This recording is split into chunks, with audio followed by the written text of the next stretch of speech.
Bonsoir à tous, bienvenue à un nouvel épisode de Dreadful Tape, ce podcast de hockey hebdomadaire qui entretient des discussions sur le hockey sur glace. Voilà, c'était mon hommage, ou peut-être finalement insulte à René Lecavalier. Donc, bienvenue à Dreadful Tape pour un nouvel épisode et je suis rentré dans le sujet directement de René Lecavalier, en fait, parce qu'à cause du sujet principal de l'épisode d'aujourd'hui, M. Martin McGuire, un des noms les plus fun à dire au monde, Martin McGuire, qui est commentateur au 98.5. Ça m'a fait penser justement à M. René Lecavalier, qui est le père des commentateurs sportifs au Québec, surtout dans le domaine du hockey. C'est lui qui a inventé le vocabulaire de hockey. Au Québec, ça n'existait pas. Le métier n'existait pas. C'était le premier carrément, René Lecavalier. Et pour des gens comme moi qui l'ont moins connu, en fait, qui l'ont pas connu carrément, à part de réputation, de nom évidemment. La semaine passée, dans le dernier épisode, d'ailleurs, qui a eu beaucoup de bons commentaires, Monsieur Gilles Ouellette, qui est joueur et président de l'association des hiboux, le hockey sonore. Allez écouter cet épisode-là si vous n'avez pas eu la chance. Des fois, vous dites, je connais pas le nom, je sais pas si tu vas cliquer. Clique! C'est pas un clickbait. C'est un bon épisode. Allez l'écouter. Et donc, je parlais dans le cadre du Pro Shop culturel, mon nouveau segment où je recommande des œuvres littéraire ou pas, dans le contexte du hockey. Mais bref, j'avais parlé d'un livre sur Wayne Gretzky que je suis en train de lire en ce moment. Et récemment, j'ai écouté, je vous invite à en faire de même, mais j'ai écouté il y a un des podcasts les plus écoutés au Québec qui s'appelle Aujourd'hui l'Histoire, qui revient sur des moments marquants de l'histoire, qu'ils soient politiques, sportifs, socio-culturels, peu importe. Et il y en a un épisode dans ma spirale démentielle de Wayne Gretzky, j'avais comme tout écouté ce qui se faisait sur lui. Et un épisode de Aujourd'hui l'Histoire qui traite de Wayne Gretzky, qui présente l'homme, l'athlète, comment il a dominé son sport, etc. et son impact dans l'histoire. Et il y a un segment dans Aujourd'hui l'Histoire, et c'est à ça que j'en viens concernant René Lecavalier, où ils mettent un extrait audio de René Lecavalier qui s'exprime sur la différence entre Maurice Richard et Wayne Gretzky, dans leur style, dans tout leur personnage privé et public, là, et leur style de jeu, etc. Et c'était comme la première fois que j'entendais sur un moment plus que quelques secondes, que j'entendais René Lecavalier s'exprimer. Et j'ai vraiment compris à ce moment-là. C'est comme si je le respectais à la base, mais là, pour ce qu'il a fait, puis sachant ce qu'il a fait, mais là, c'était comme, j'ai finalement entendu ce qu'il fait pour vrai, et c'était une poésie. C'était d'une poésie carrément, René Lecavalier qui s'exprime sur les deux, puis après, quand ça revient aux commentateurs, ils sont comme gênés de continuer la discussion, tellement l'élégance de René Lecavalier quand il parle, c'est son vocabulaire, honnêtement, c'est littéralement, c'est de la poésie, c'est de la littérature, c'est musical, c'est délicat, c'est nuancé. Tu sais, il est vraiment habile. Et je vous suggère, ne serait-ce que pour ce petit extrait-là, tu sais, alors que l'épisode est complètement sur Wayne Gretzky, ce petit extrait-là d'archives de René Lecavalier qui s'exprime sur la différence entre Maurice Richard et Wayne Gretzky, ça vaut la peine. Allez l'écouter, ça donne vraiment une bonne idée du personnage qui est René Lecavalier, puis de son travail, puis à quel point il prenait ça au sérieux, puis tu sens qu'il a écrit un texte qui s'exprime avec précision, mais aussi avec passion. C'est comme si c'était un homme de lettres, mais aussi de sport, et comme quoi c'est possible, puis d'aimer le sport et de pas être un douchebag aussi. Donc, j'ai vraiment aimé cet extrait-là. Donc, je vous recommande l'épisode d'Aujourd'hui l'Histoire de Wayne Gretzky. Donc, cela m'amène, parce que ça me faisait justement avec la thématique de Martin McGuire, René Lecavalier, les commentateurs sportifs.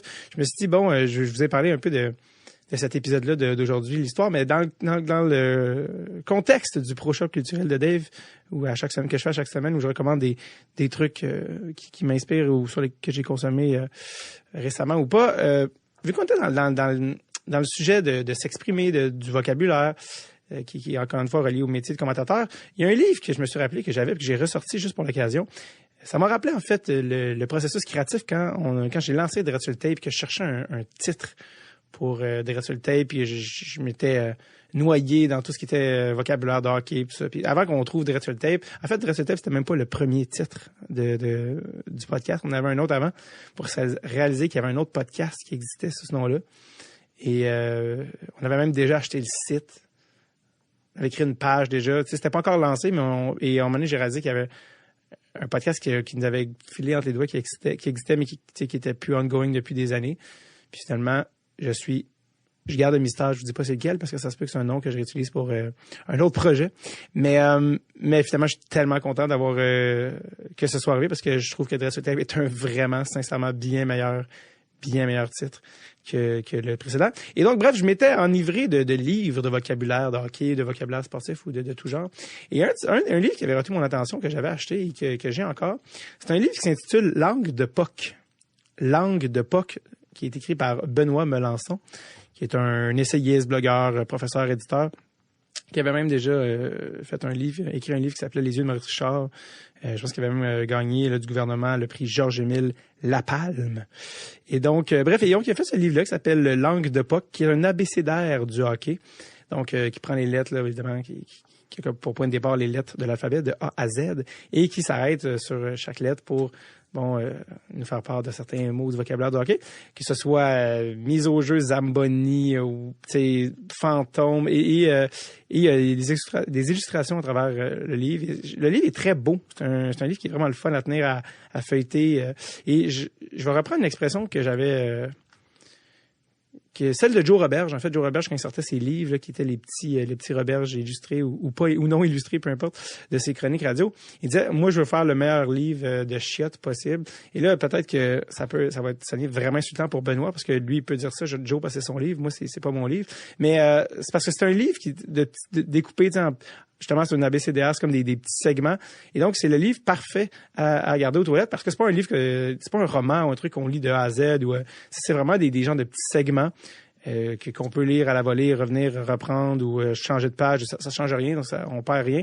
Donc, voilà, ça en est des bons, il s'attarde à des mots ludiques ou des mots le fun du hockey, que ce soit cerbère, en les implantant dans des références culturelles, que ce soit des paroles de chansons. Puis souvent, des fois, vous allez peut-être pas connaître la chanson de Oscar Tifo d'une autre époque qui va vous faire aller regarder ça, puis vous faire part d'auteurs aussi comme Roy McGregor ou peu importe, ramener des chansons comme The Hockey Song ou des trucs, il ramène ça dans un contexte où c'est vraiment le fun.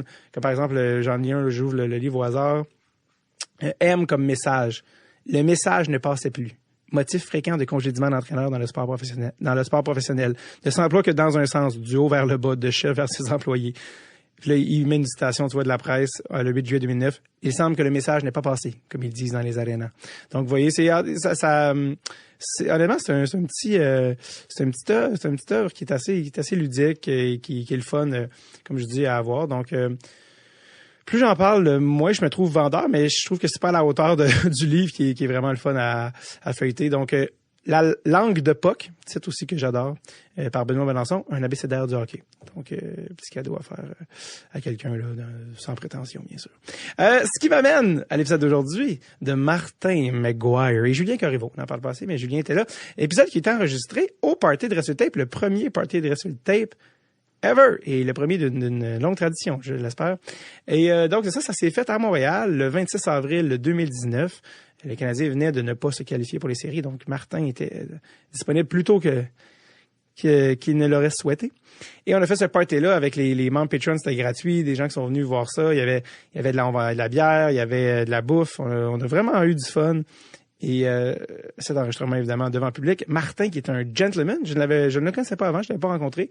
Un gentleman. J'aimerais d'ailleurs remercier d'entrée de jeu sa fille qui m'a feedé pour l'épisode, qui m'a donné beaucoup d'informations sur Martin, ce qui a donné un podcast vraiment le fun devant le public. Je remercie à tout le monde qui est venu parce qu'il y a du monde qui sont venus. Si je me souviens bien, de Gatineau et en même temps du monde de Québec. Merci de vous être déplacés. C'était vraiment le fun. Il y avait une très belle ambiance, beaucoup de plaisir. Également, merci à Julien Corriveau qui vient apporter son grain de sel. Julien Corriveau que vous connaissez peut-être comme un ancien membre des Appendices qui ont eu leur émission pendant 9 ans à Télé-Québec et qui est un ami personnel, qui est pas un gros fan de hockey ou rien, mais qui connaît quand même ça, mais qui est juste un gars vraiment comique à avoir dans une discussion. Donc, j'aime les matchs peu communs, Martin McGuire, Julien Corriveau. Pas supposé arriver, ça. Fait qu'on va mettre ça ensemble. Donc, voilà. C'est ce qui complète. Je parle de plus en plus longtemps dans mes intros. Mais non, je pense que j'ai rien oublié. C'était ça. Je dois vous parler j'ai nommé la date. C'est le 26 avril qu'on a fait ça. Donc, voilà. voici l'épisode. Je vous en dis pas plus. Je vous laisse découvrir l'épisode. Je vous laisse découvrir Martin et comment il s'est rendu à devenir commentateur. Pour ça, oui, parce qu'en passant, ceux qui savent pas, Martin McGuire est commentateur à la radio. C'est lui qui fait toutes les games des Canadiens avec Danny Dubé à la radio de Cogeco, 98.5 dans la région de Montréal et d'autres chiffres ailleurs au Québec. Donc, voici le 3e épisode de la saison avec Martin McGuire et Julien Corriveau.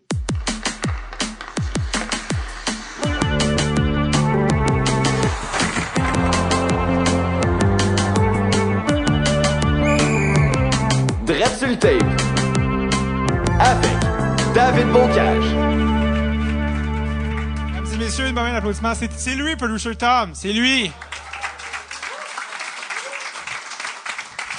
C'est lui. Il a tellement de charisme, on sait pas où le mettre. Bon, merci, Tom. Merci. Hey, merci d'être ici. Ça va bien, tout le monde? Vous êtes en forme? Yes, merci. Je sais qu'il y a des gens qui sont venus d'un peu partout. Je sais pas, c'est un genre d'enchère. Quelqu'un est venu de Québec ce soir. Ben écoute, bravo. Merci. Une passion incroyable. Ça, c'est indéniable. Y a-t-il des gens qui viennent d'en dehors de Montréal qui sont là ce soir? Yes? Gatineau? Et, ouais, mais tu le bats une petite demi-heure de plus ici du côté de Québec. Y a-t-il d'autres monde qui sont venus en dehors de Montréal? Sainte-Julie, jamais je croirais. Non, c'est pas vrai. Boucherville? C'est noble. Bon, c'est sûr qu'après Québec, c'est ça, c'est une petite drop. Merci beaucoup d'être là, pour vrai. Je suis vraiment content. C'est notre premier party de Drette Tape à vie. Vous êtes là, vous avez vécu ça. On va le vivre, en fait. C'est pas encore fait. Et on est très content. En plus, on a des super invités ce soir, comme vous avez vu. Juste avant que je les invite, je veux juste vous mettre au courant que, il y a de la bière, de la bouffe, tout ça. Il y a aussi un encan silencieux dans le coin. Fait qu'on a du gear, des espèces d'items de collection signés. On a des pucks, Chris Letang, Vlasic, Pierre-Luc Dubois. Puis on a de la merch aussi, la fameuse merch, des t-shirts, pucks, stickers, tout ça. Vous pouvez les acheter ici si ça vous tente. Vous avez pas de frais de shipping. T'sais? On est fin, là. De ne pas vous charger quelque chose que vous ne devriez pas payer anyway. Des taxes. T'es maudit gratteux, je le connais, il est pauvre. Non, mais donc c'est ça, donc on va faire ça. Donc, il y a ça aussi. Si vous avez besoin de quoi que ce soit, il y a Tom qui est là. Sinon, on a aussi JP Levac à la console. Donc, on peut lui donner un moment d'applaudissement parce que cet épisode est enregistré, mesdames et messieurs. Oui. C'est un épisode qui sera de la saison 4 du podcast Drette Tape dès l'automne. Donc, écoute, j'ai assez parlé, c'était assez fun les présentations, mais j'aimerais ça qu'on accueille nos invités. On a deux invités ce soir parce que, en fait, j'aime ça avec les invités, comme je l'ai fait, certains ont peut-être vu aux Zoufest, j'aime ça amener un humoriste avec moi ou un ami, en fait, surtout d'abord avant tout un ami qui est là pour un peu, là, tu sais, assaisonner tout ça, là. Vous le connaissez, des appendices, donc il va y avoir, je vais les présenter les deux ensemble, là, mais il y a Julien Corriveau des appendices qui va être exactement mon sidekick, mais aussi, évidemment, l'invité principal, monsieur qui est là ce soir, la voix du Canadien, vous le connaissez. Écoute, je suis tellement content de le présenter. J'espère lui rendre justice comme il rend justice à Vinny Gambini. Mesdames et messieurs, accueillez Julien Corriveau et Martin McGuire!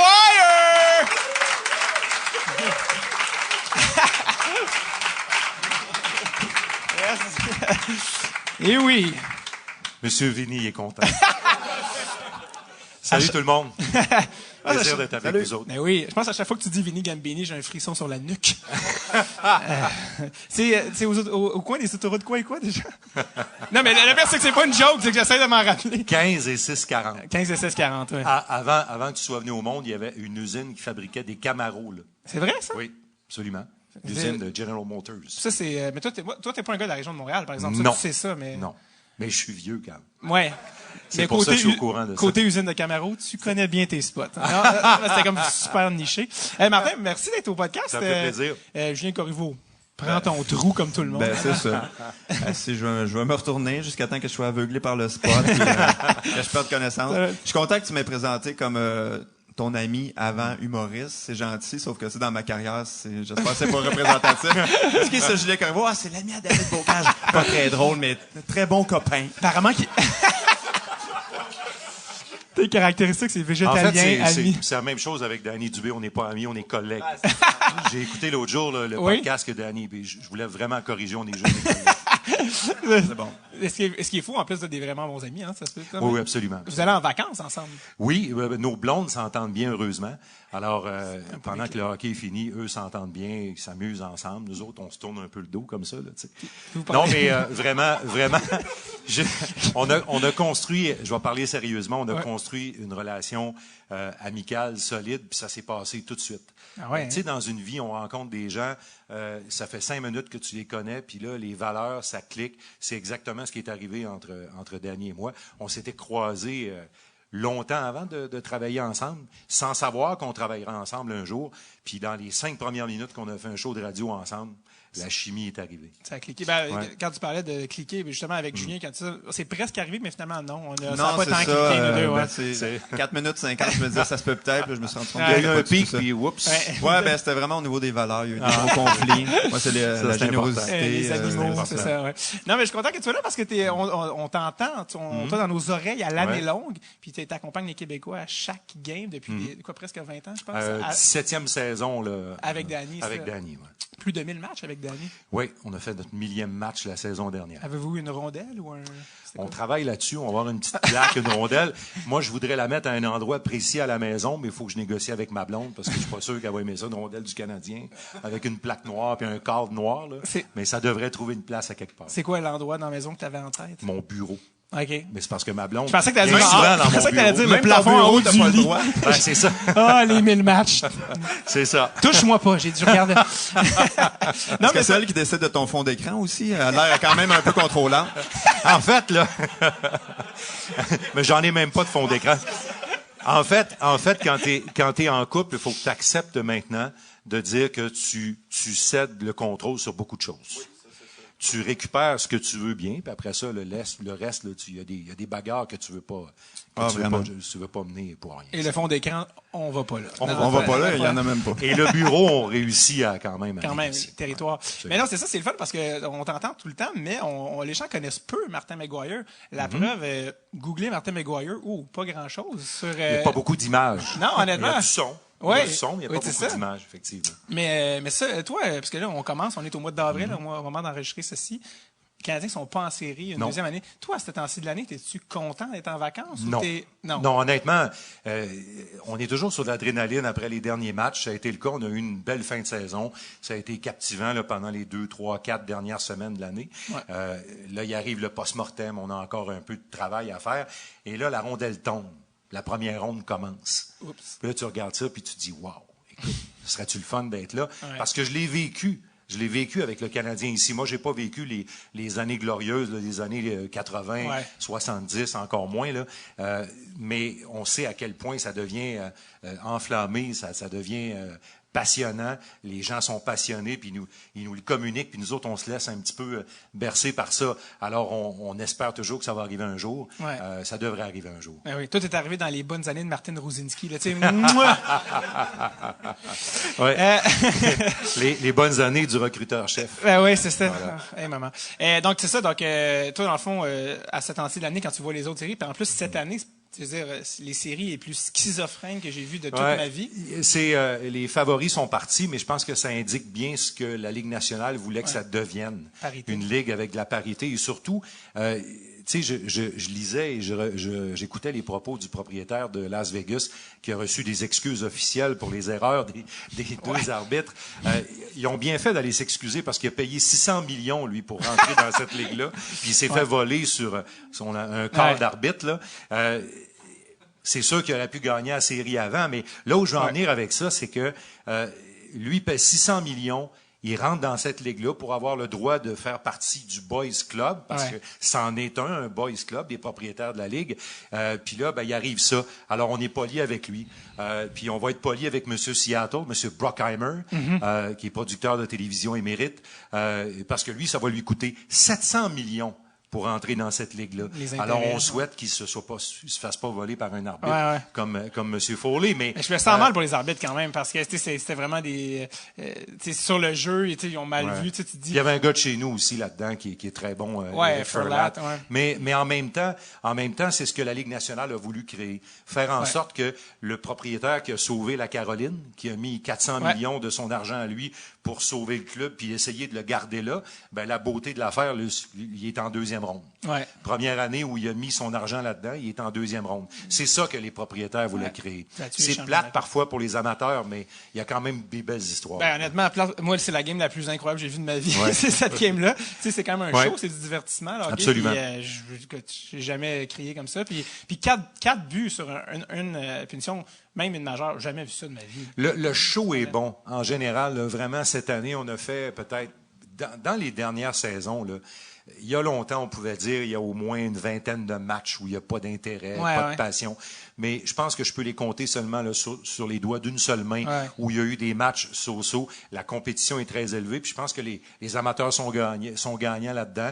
Il y a moins de batailles. Le sport est meilleur. C'est encore le seul sport qui tolère des bagarres à poings nus. Tu sais, même les combats ultimes, là, tu peux pas aller dans l'octogone avec rien dans les mains pour frapper sur quelqu'un. Il y a un arbitre, c'est réglementé. La Ligue nationale va devoir nettoyer ça. Ça va se faire inévitablement parce que avec les joueurs d'aujourd'hui, c'est un coup de poing, puis le joueur disparaît pour 10 jours. Avec les joueurs d'aujourd'hui, leur force physique, leur puissance et tout ça, leur inégalité parfois au niveau du poids et de la grandeur, ils vont devoir faire vraiment attention à ça, puis faire passer le sport à un autre niveau aussi. Svechnikov, là, qui est pas revenu depuis que... Je pensais justement à lui, avec ses 172 livres mouillés, qui a choisi un gars qui, dans une catégorie de 245. Là. Je t'ai déjà entendu dire que, parce que quelqu'un t'avait déjà posé la question, comment tu décris un combat, puis tu avais dit, je ne les décris pas. Moi, honnêtement, là, si j'avais le choix, je voudrais plus en décrire. Je voudrais plus sauf que... Ah non, excuse, c'est ça. Toi, t'as pas le choix parce que t'es à la radio. Ben, on travaille à la radio. Alors, si vous êtes dans votre voiture, essayez de l'imaginer une minute. Là. Moi, si je vous dis que 2 joueurs ont jeté les gants, puis je vous dis plus rien après, là... il vient de faire un petit AVC, McGuire. Alors, je vous parle de Vinny Gambini. Oui, c'est ça. Ce combat est une présentation d'une croûte farcie au fromage. 6,40 et 15, c'est ça. Mais ça devient frustrant aussi pour les gens qui sont pas là. Alors, nous, on est obligés de vous dire un peu ce qui se passe. C'est-tu une bagarre furieuse? C'est-tu un match de lutte qui va se terminer avec tout de suite? Les gens ont besoin de voir. Les gens qui écoutent la radio ont besoin de voir. Alors, c'est pour ça que je fais ça. Mais si j'avais le choix, j'arrêterais d'en décrire des bagarres. Je trouve que notre société est plus là du tout. Je rencontre des joueurs... moi, j'ai commencé dans la Ligue de hockey junior majeur du Québec à faire des matchs à la radio. C'était dans les années 90, début des années 90. Puis, je rencontre des joueurs qui ont joué à cette époque-là, qui ont mangé des coups de poing sur la tête. Puis c'est pas drôle. Ces gens-là ont tous eu une vie compliquée après ça. Ils ont eu beaucoup de difficultés à s'en sortir. Il y en a qui commencent à peine à se sortir de ça et ils ont passé la quarantaine. C'est vraiment pas drôle ce que ça fait au corps humain, ces affaires-là. Puis c'est pour ça qu'il faut que ça disparaisse. Je pense que c'est dans ce chemin-là. Moi, ce qui m'a étonné quand même, c'est quand il y a eu la bataille avec Paul Byron, ça, il y a pas si longtemps. À quel point ça vient aussi des joueurs, l'espèce de code d'honneur, dans le sens que c'est quand même une mentalité qui doit changer à plusieurs niveaux. Je pense que les fans ont le goût que ça change aussi, mais il faut que ça vienne des joueurs aussi. Puis ça m'a étonné parce que c'est pas des joueurs qui sont des bagarreurs, mais quand même, ils n'ont pas le choix un peu de respecter ce code-là. Mais je pense que ça va changer avec la jeune génération qui s'en vient. La jeune génération qui s'en vient, on ne voit pas l'utilité là-dedans. Et la crème, qui sont dans le hockey mineur aujourd'hui, qui monte, c'est la crème qui va se rendre en haut. La crème n'aura pas connu ça, faire son nom dans un camp d'entraînement et jeter les gants. Moi, j'ai découvert les premiers camps d'entraînement que j'ai découvert de la Ligue nationale, camp d'entraînement des Nordiques, par exemple, là. Il y avait 8 batailles en l'espace de 15 minutes. Tu savais même pas pourquoi ça éclatait. Les 2 gars, tu regardais ta liste, là, bon, lui avec lui, lui avec lui, lui avec lui. Là, comment tu veux évaluer des joueurs de hockey dans un contexte? C'était une époque, puis je pense que cette époque-là, c'est terminé. Oui, c'est révolu. J'aimerais ça qu'on parle de toi, qu'on vienne un peu en arrière, parce qu'avant... mon sujet que j'aime le moins. Non, mais c'est parce que, tu sais, des fois, on demande des commentateurs, est-ce que tu es devenu commentateur parce que tu n'étais pas assez bon joueur ou c'était ta passion pour le jeu? Moi, je n'étais vraiment pas bon joueur. Non? J'ai même pas eu zéro ambition de devenir un joueur. OK. Parce que je sais que toi, c'est quelque chose, être commentateur, être descripteur, là, dans ton cas, c'est quelque chose depuis que tu étais jeune, je pense. Je l'ai décidé, j'avais 6 ans. Ah ouais? Je l'ai décidé. C'est aussi simple que ça. À l'époque, on avait 1 ou 2 matchs à la télé par semaine seulement, maximum. Alors, on les suivait à la radio, les matchs. Et j'avais une tante qui m'avait offert un petit radio avec un petit écouteur. Le son était horrible. Parfois, tu avais à jouer avec le tuning pour pouvoir revenir sur le match. Il y avait des parasites là-dedans. Il y avait une voiture taxi qui passait dans la rue. Tu perdais un bout du match. Mais moi, je me suis endormi avec ça. Dans mon enfance, j'étais vraiment imprégné par ça. La radio, moi, j'étais très fasciné parce qu'il sortait ce que j'appelle la petite boîte. Là. J'étais bien fasciné par ça. Ça a commencé très jeune. Puis j'ai décidé que je ferais ce métier-là à cet âge-là. Ça aurait pu pas marcher, là. Ouais. Mais à cet âge-là, je l'avais décidé. Tu as décidé de faire le métier de quelque chose qui t'endormait, là. Oui. J'ai dit, comme on aspire à faire mieux, si moi, j'endormirais pas personne. Vini Gamrini. Parce que, apparemment, quand même que tu décrivais, tu as commencé à décrire en décrivant quoi? Parce que je pense que tu décrivais ce que tu entendais. J'ai commencé à décrire en jouant. Dans la rue? En jouant dans la rue ou en jouant. Okay. C'est pour ça que j'étais mauvais, là. J'étais concentré à décrire. Souvent, je reprends le disque moi-même. Souvent, j'allais gauler. Gauler me donnait une vue d'ensemble. Une vue d'ensemble. Et il faut que je vous raconte ça. Il y a des gens qui me demandent, y a-t-il un truc pour faire ça? Moi, mon truc, là, je décris le match dans les yeux du gardien de but. Pour que les gens le voient. Le seul joueur statique sur la glace, c'est le gardien de but. C'est lui qui bouge pas. Il a un très court rayon. Ouais. Alors moi, pour que vous puissiez voir adéquatement le match, je le décris dans les yeux du gardien de but. J'aurais aimé revoir ça, tir. C'est quand même un mauvais but. Exact. Celle-là est poussiéreuse un peu. Déjà surutilisée. Ah, en fait, tu peux l'utiliser avec Carey Price quand il y a une face de bœuf de même. Là. Tu peux utiliser « Aurais-tu aimé revoir? » Est-ce que ça se peut que tu décrivais, on m'a dit que tu décrivais des tempêtes, tu décrivais la météo quand tu étais jeune? J'avais... à la radio à Québec où j'ai grossi, il y avait un monsieur qui s'appelait. T'as des liners de près, je te trouve vraiment efficace. Écoute, t'as des gags. Hey! Ben c'est ça à la radio, c'est sujet, verbe, complément, puis faut que ça punch. T'es pas obligé d'être drôle. Là, on l'a tous fait. Il y avait un monsieur qui s'appelait José Mathieu. Okay. Lui, il faisait les chroniques de circulation puis d'accidents, puis il était formidable. Il pouvait faire fermer les écoles. Il réussissait à faire fermer les écoles.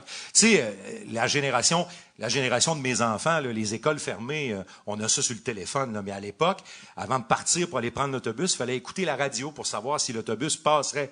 Puis à Québec, il en tombe en maudit de la neige. Là, tu sais, c'est comme... Alors, on écoutait la radio et José Mathieu était capable de faire paniquer tout le monde et faire fermer les écoles au directeur d'école.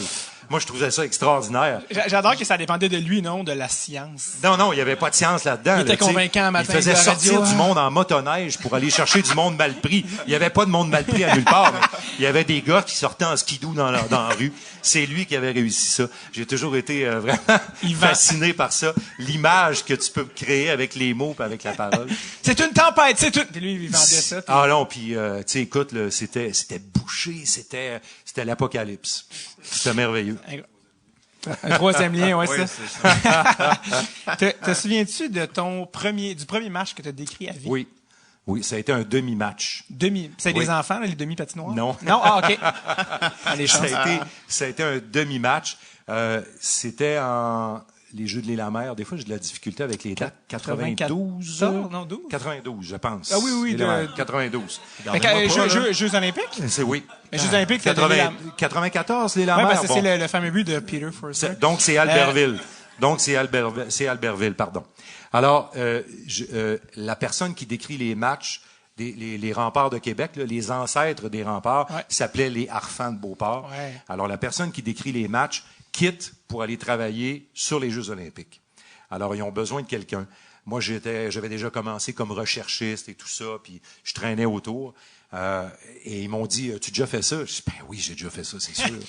Quand José Mathieu, oui, c'est ça. Non, mais quand ça s'est imprégné, là. C'est ça que tu veux faire. Tu sais, de l'humour, tu voulais faire ça, de l'humour? Oui, je dirais que l'école, c'était pas une Non, oui, absolument, bon.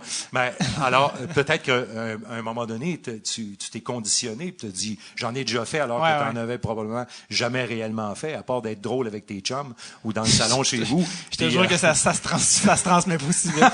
C'est le fun avec l'humour, c'est quand tu commences, t'es condamné à être médiocre pendant des années. C'est ça qui est le fun. Faut pas t'en tirer. Vous autres, là, faire disparaître un mauvais gag, c'est pas facile, avec les médias sociaux. Ben, c'est parce que pour que tu saches qu'il est mauvais, faut que tu le fasses devant du monde avant. Ça, fait que les gens vont être témoins de ça. Là, je viens de me perdre, mais oui, alors, c'est ma spécialité, dérailler les gens. Non, mais c'est ça que tu parlais de quand tu as été alors, appelé c'est ça. Ils m'ont dit, veux-tu essayer ça? Ben, je vais essayer ça, certain. Alors, la première période, c'est quelqu'un d'autre qui l'a décrit. Le quelqu'un que j'ai remplacé après sur les matchs du Canadien plusieurs années après. Et moi, j'ai ramassé la balle. Et puis, ça a commencé comme ça. C'était qui, ce gars-là? Pierre Infray. Alors, j'avais entendu, OK. C'est ça. Ouais, c'est ça. Mais tu voles tout le temps ses jobs, visiblement. Ouais, c'est ça. T'es garde 20 ans. Il est juste capable de commenter une moitié de game. Alors, lui, dans quelque part dans une maison, il est comme, Maguire. Pas encore lui. En train de barrer. Non, mais ça a commencé là. Puis après ça, curieux, parce qu'on a parlé d'images tantôt. Mais après ça, j'ai décrit des matchs à la télé avant de faire le Canadien à la radio. Ouais, c'est ça. J'ai fait des trucs RDS pour un RDS, peu, là. Puis c'est là que ça a parti, dans le fond. Ton premier match, on m'a dit, tu lui demanderas combien il a été payé pour son premier match. 50 piastres. C'est quand même mieux qu'une soirée du monde. Pas à RDS, 50 piastres. Je vais le souligner tout de suite. À la radio, oui, c'est ça. Non, 50 piastres. Puis j'ai fait même la première saison et demie à 50 piastres la game. Puis là, ça donne pas le goût d'apprendre le nom des joueurs. Il y en a un qui bouge. Il l'a pas super bien prononcé. Tu sais combien je suis payé, mon gars? C'est ça. Quand tu gères tes dépenses en plus, parce que ça incluait les dépenses. Ah ouais. Alors, tu sais, quand tu dois aller à Drummondville pour faire un match, puis tu pars de Québec, puis t'es payé 50 pour le faire, alors ça prend un petit peu de gestion. Genre pas manger. J'ai géré que je ne souperais pas. Genre une sandwich fait maison. Les fameux sandwichs de dépanneur. Non, mais sérieusement, là, quand tu passes à travers ces moments-là, moi, j'avais aucune idée que c'était plate. Dans le sens que c'était pas payant puis tout ça. Je faisais quelque chose que j'adorais. Ouais. Puis à un moment donné, on voyage aussi avec l'équipe. C'est venu beaucoup me chercher la tragédie de Humboldt parce que moi j'ai fait ça. T'étais dans cette boss-là. Le derrière dans un boss avec les joueurs des Harfans de Beauport, avec André Roy en arrière de moi qui m'empêchait de dormir, avec avec le coach, puis on aidait le gars d'équipement quand il pleuvait ou il neigeait pour rentrer les sacs d'équipement dans l'autobus. J'ai fait ça. Et il y a quelqu'un comme moi qui est mort dans cet accident-là. C'est un peu pour ça que c'est venu chercher tout le monde. Là. Je voulais pas jouer dramatique, mais, c'est un peu comme ça qu'on met les pieds. Les coachs aussi. Les coachs commencent à travailler pour à peu près rien. Là. Danny Maciocia, dans le football, a commencé à dormir dans le fond du bureau des Alouettes de Montréal avec un sac de couchage pour être là, pour préparer ses meetings le lendemain avec 0 de salaire. Là. Il habitait un genre de demi-sous-sol chez ses parents pour pouvoir continuer puis vivre de sa passion de coaching puis espérer un jour être payé pour ça. Ben, ça a marché dans ton cas. Ça a marché pas mal pour lui aussi. Ouais, c'est ça. Je vais te demander ça par rapport... Oui, c'est ça. On parlait de justement quand tu as commencé à faire ça. En tout cas, même encore aujourd'hui, tu t'annonces à tes parents, t'es humoriste, tu vois dans leurs yeux une forme de déception inoubliable. Ils ont pris plein de décisions pour pas que ça arrive. C'est quand même arrivé. Quand tu annonces à tes parents dans les années 80 que tu vas être descripteur de match, années 80, descripteur de match... J'ai vraiment été privilégié. Je le suis encore. La vie me garde beaucoup. Pas juste pour les trucs matériels puis la carrière. La vie me garde pour les gens qui sont autour de moi. J'ai fait des blagues tantôt avec Danny, mais je pense que la vie nous garde de pouvoir travailler ensemble.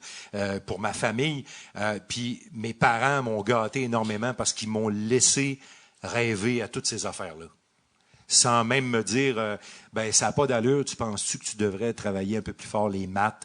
J'étais 0 en sciences. Ils m'ont jamais dit, tu y arriveras pas. Ils m'ont jamais dit ça. Probablement qu'en se couchant le soir, eux autres, ils se sont dit, hey, c'est comme mal parti, ces affaires, je sais pas, là. Mais jamais que personne m'a tenté de me décourager de faire ça. Puis j'ai essayé de le faire aussi avec mes filles pour les projets qu'elles entreprennent, d'être derrière eux. Puis même si des fois je trouve que le projet, la ficelle est un peu étirée, je me dis, il faut qu'elles fassent leur vie comme moi j'ai fait la mienne et comme on m'a laissé faire la mienne. Je trouve intéressant du métier que tu fais. Je trouve que ça se rapproche d'une certaine manière un peu plus du métier d'humoriste que de journaliste. Et je m'explique parce que tu es dans un métier, tu es dans le divertissement. Vraiment, les gens t'écoutent pour être divertis. Puis chaque commentateur ou descripteur développe sa couleur. Comme un humoriste. Il faut qu'il trouve sa couleur, il faut qu'il trouve son vocabulaire, son rythme, sa musicalité. Julien, va-t'en pas. Et ça prend quand même comme n'importe quel processus artistique ou en tout cas identitaire. Ça prend des années à faire ça. Toi, comment tu as développé ton style? C'était qui tes idoles? Moi, j'ai pris des morceaux un peu partout. Celui qui est vénéré dans notre métier est M. Le Cavalier. M. Le Cavalier a un peu inventé ce métier-là, qui n'existait pas vraiment avant. Là. Mais j'en ai écouté d'autres. Moi, j'ai beaucoup aimé quelqu'un que les partisans du Canadien le connaissent très peu, là, parce qu'il a été très peu autour du Canadien. J'ai beaucoup aimé André Côté, qui a fait les matchs des Nordiques à la radio il y a longtemps, là, dans l'AMH, dans les débuts de la Ligue nationale. J'ai beaucoup pris de ça. J'aimais bien Jacques Moreau, qui faisait du football. Il y avait des bouts que j'ai pris là. Puis au travers de ça, il y a ta sauce à toi. Puis ce que j'ai essayé de faire, c'est faire les choses comme moi je pense qu'elles doivent être faites. Là, la façon de les faire à ma façon à moi. Puis j'ai développé, puis je suis parti avec ça. On s'assoit pas là-dedans, puis on se dit pas, il y a une recette, faut que je la suive, c'est ça. On se dit, voici. Moi, c'est ça, alors ce sera comme ça que je vais le faire. J'ai décrit du tennis à la radio en français, ça s'était jamais fait. J'ai comme fait venir des tapes de Wimbledon, de la radio des Anglais. J'ai écouté ça, j'ai dit, ça n'a pas rapport, c'est pas ça. Faut pas que ce soit ça. Si c'est ça, ça va être plate. Alors, j'ai fait à ma façon. J'ai fait des courses NASCAR, j'ai fait à la radio. J'ai fait ça deux fois. C'est comme on dirait même chose, t'écoutes les Américains, là, puis tu dis, bon, comment ils font ça? Non, mais ça sera pas ça. Parce que chez nous, c'est pas ça. Puis moi, c'est pas ça.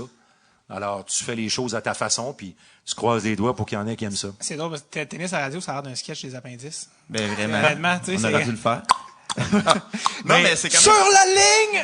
C'est fascinant parce que tu peux pas décrire un échange au complet ça va trop vite. Au tennis, ça va trop vite. Il faut que tu puisses être capable de donner une idée de l'échange qui vient de survenir puis d'arriver sur le point. Comme en humour, tu arrives sur le punch, là, faut arriver sur le point. Mais c'est incroyable quand même, il y a le côté archaïque quand même de ce métier-là, dans le sens qu'on peut pas se passer, quand tu vas voir une game, mettons, au Centre Bell, puis qu'il n'y a pas, moi, je trouve ça bizarre qu'il n'y ait pas de description du match, dans le sens, je regarde, puis comme, il me semble qu'il manque quelque chose, c'est plate, mais c'est fou que ce métier-là. J'essaie d'imaginer la face de Carey Price dans son masque, s'il y avait quelqu'un qui dit un tir qu'il aimerait revoir. J'essaie d'imaginer, là, comme ça. Hey, Martin, c'est juste Mais c'est fou quand même, est-ce que tu penses que c'est juste que, on est attaché à ça, donc on s'imagine pas regarder du hockey sans. Qu'est-ce qui fait en sorte que c'est aussi présent encore, tu sais? Il y a eu un conflit de travail à la télé. Peut-être qu'il y a quelques vieux ici qui sont aussi vieux que moi ou presque, qui s'en souviennent. Il y a eu un conflit de travail, puis on a comme fermé la switch, on a mis le hockey, puis pas de commentateurs. Puis malheureusement, pour ceux qui étaient là à l'époque, les codes d'écoute avaient pas baissé. Mais là, ça n'a rien à voir avec ceux qui le faisaient, le hockey, avant. C'est que, ce que ça prouve là-dedans, c'est que c'est dans notre culture, cette affaire-là. Puis les commentateurs viennent... moi, je déteste les commentateurs qui se mettent en avant du show. T'es là pour présenter le show. C'est pas toi le show, t'es là pour présenter le show. T'es là pour faire vivre l'expérience, pour nous à la radio, pour ceux qui sont pas là. On veut des noms. Non, mais je fais une histoire courte, là. Aux États-Unis, il y a longtemps, on prenait beaucoup d'anciens gars de baseball ou d'anciens gars de football pour faire des gars de hockey. Et le baseball est un sport de statistiques parce que c'est un sport arrêté. Pendant que le frappeur est dans la boîte puis qui est pas tout à fait prêt à recevoir le lancer, là, tu parles et tu parles. Alors, cette manie-là, c'était amené au hockey et c'est venu par les Américains. Parce que, justement, ces commentateurs-là étaient habitués de faire du baseball comme ça, puis de parler des statistiques pendant que le gars est presque seul devant le gardien. Ça, pour moi, c'est horrible, là. Mais bon, quand on parlait de notre sauce à nous, là, qu'on amène, là, ben c'est ça. Tu te dis, ben moi, dans ma livraison, il y aura pas ça. Il va y avoir ça, mais il y aura pas ça. Comment tu as choisi, tu sais, chaque commentateur a son expression quand il y a un but. Pierre, le but, toi, c'est le lancer contre. C'est venu comme ça. Je pense que il est venu comme ça. Vu que c'était d'instinct. Il est venu comme ça, puis comme il est venu comme ça, ben ça change pas. Non, fait que c'est resté. C'est ça. Prochaine question. Non, mais il y a aussi quelque chose aussi avec parce que tu as un job très musical, hein, ta voix, c'est vraiment, t'as une voix que quand je l'entends, je me dis, c'est sûr qu'il a fumé. Tu sais, il y a comme une fibre. Tu vois ce que je veux dire? Oui. Il y a une fibre dans ta voix. Il y a longtemps, là, il y a quelques vies de ça. Oui, c'est ça. Est-ce que c'était volontaire? Tu dis, je veux une son plus, non, malheureusement. Plus chaude. Malheureusement, non. Ici, Martin McGuire. C'était pas volontaire. J'ai commencé à faire ça. J'avais 14-15 ans, tu sais, pour avoir l'air smart. Puis j'ai été pris avec ça jusqu'à l'âge de 30 ans. OK. Alors, à 30 ans, je me suis dit, si je veux avancer, puis si je veux voir grandir mes enfants, je suis mieux d'arrêter ça. OK. Mais jamais tu l'as fait dans un but non, absolument pas. Non. Recommanderais-tu aux auditeurs qui veulent faire ça? Tu fais un petit 10-15 ans. Écoute, non, mais quand t'es jeune, là... Moi, j'ai commencé avec les exportées vertes. Ah oui. J'ai commencé. Ceci explique cela. J'ai commencé à aller patiner sur une glace de champion là en partant. Ah ouais, alors la technique Marjo comme on appelle. Je me demandais s'il y avait des expressions à toi que tu as inventées qui sont devenues un peu ta signature. Oui. Ou celles dont les gens te parlent le plus. Non, il y en a. C'est mon vocabulaire à moi. Ouais. Il y en a quelques-unes. C'est difficile parfois de décrire un événement sportif sans se répéter. Parce que les mouvements au hockey se répètent, les mouvements au baseball se répètent, au football, même chose. Alors, moi, ce que j'essayais de faire, c'est la langue, on a une langue extraordinaire pour ça qui nous donne des synonymes. Puis moi, je me suis amusé à coller des synonymes comme ça. Puis je pense que ça plaît, honnêtement. J'ai pas eu de bêtises sur les médias sociaux pour dire qu'on n'aime pas ce mot-là. Mais oui, il y a des mots que Danny et moi avons amenés à notre façon de présenter les matchs. C'est quoi parce que les gens souvent doivent se dire, moi j'aimerais ça être descripteur, ou je pense que n'importe qui pourrait être descripteur. Qu'est-ce que tu aimerais dire aux gens qui pensent que c'est vraiment facile être descripteur? Ben moi je trouve ça facile. Non, mais c'est vrai, c'est quand tu sais, j'écoutais Danny avec vous autres. Quand tu sais que tu es à la bonne place dans la vie, c'est quand ce que tu fais est facile. C'est quand ça te demande pas trop d'efforts. De te lever du lit, puis de faire quelque chose, puis d'y arriver. Tu sais, il y a rien de facile dans la vie. Là. Les affaires autour, là, se faire une place, la politique, les gens, dealer avec le monde, l'économie, ces affaires-là qui accompagnent chaque job, la vôtre, la mienne, la vôtre, à tout le monde ici. Mais quand c'est pas compliqué, puis pour moi, ça a jamais été compliqué faire ça. Ça a jamais été compliqué. J'aurais beaucoup de difficultés à l'enseigner, honnêtement, parce que pour moi, c'était facile. D'instinct, ouais. Après ça, ben, c'est sûr que les années d'expérience aussi rentrent, là, mais... On parlait tantôt des influences des idoles. Il y a beaucoup de commentateurs américains qui me divertissent beaucoup, puis il y en a dont les fans peut-être parlent plus souvent, mais le fameux Rick Jenneret à Buffalo, qui invente ses phrases. Oui. Est-ce que tu aimes ça, toi, ça? J'adore ça. Okay. Moi, j'adore les gens qui ont une couleur. Ben oui, c'est ça. Quand Jason Pominville marque, il dit « Welcome to Pominville ». Non, mais il y a sa couleur. J'aime beaucoup chez les Américains, j'aime beaucoup Joe Buck.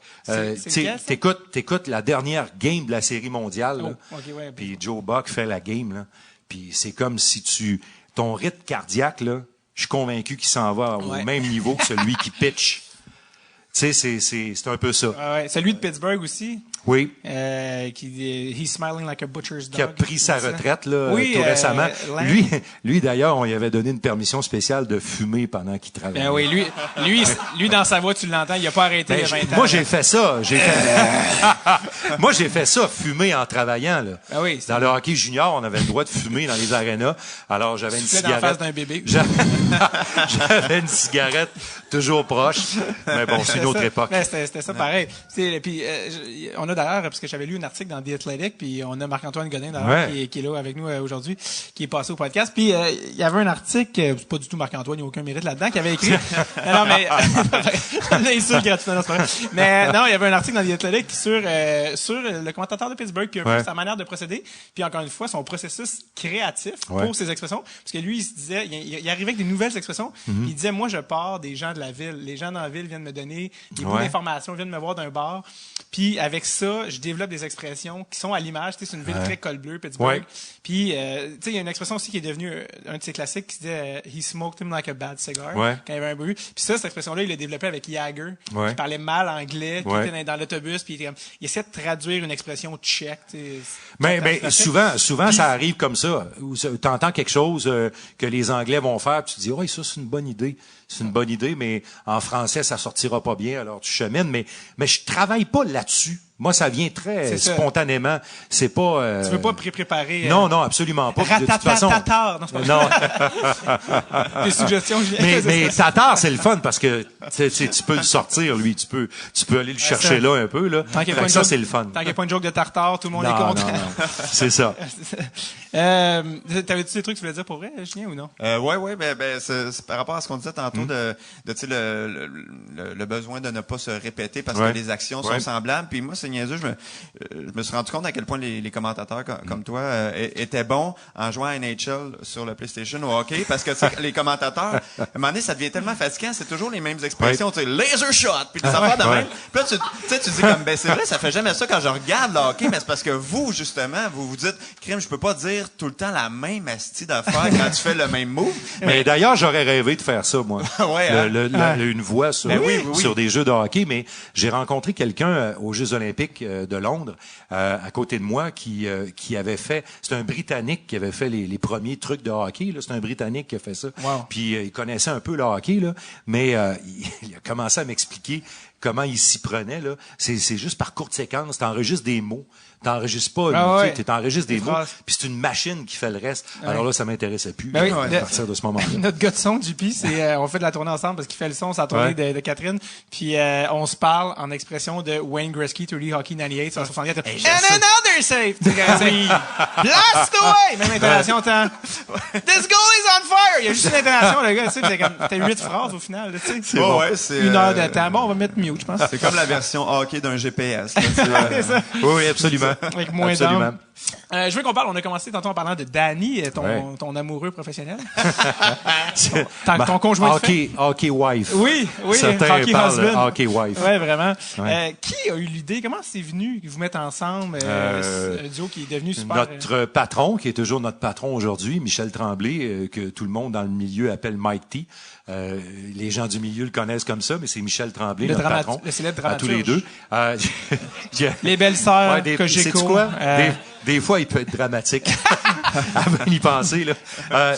Non, mais j'ai remplacé quelqu'un qui, la personne dont j'ai parlé tout à l'heure, qui est parti pour un week-end. Puis, je vais en vacances, on se revoit lundi. Puis, non. Puis c'est ça. Écoute, quand je dis que ratoureux, Michel. Non, mais quand je dis que ça a cliqué tout de suite, là, vraiment, là, notre meeting de production a duré 3 minutes. On n'avait jamais travaillé ensemble dans ce contexte-là. Moi, j'ai dit, quand ça joue, c'est à moi. Puis quand ça joue pas, c'est à toi.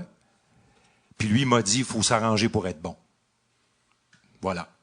Dans le fond, c'est la communication. Puis le show a commencé comme ça. Là. On s'est plus jamais parlé. Sérieusement, là, c'est même pas une caricature, c'est vraiment ce qu'on s'est dit. Puis, comme dans n'importe quelle chose dans la vie, quand tu décides que ça marche, il va peut-être y avoir des obstacles qui viennent de l'extérieur. Mais quand tu veux que quelque chose marche, souvent, tu vas faire pour que ça marche. Mm-hmm.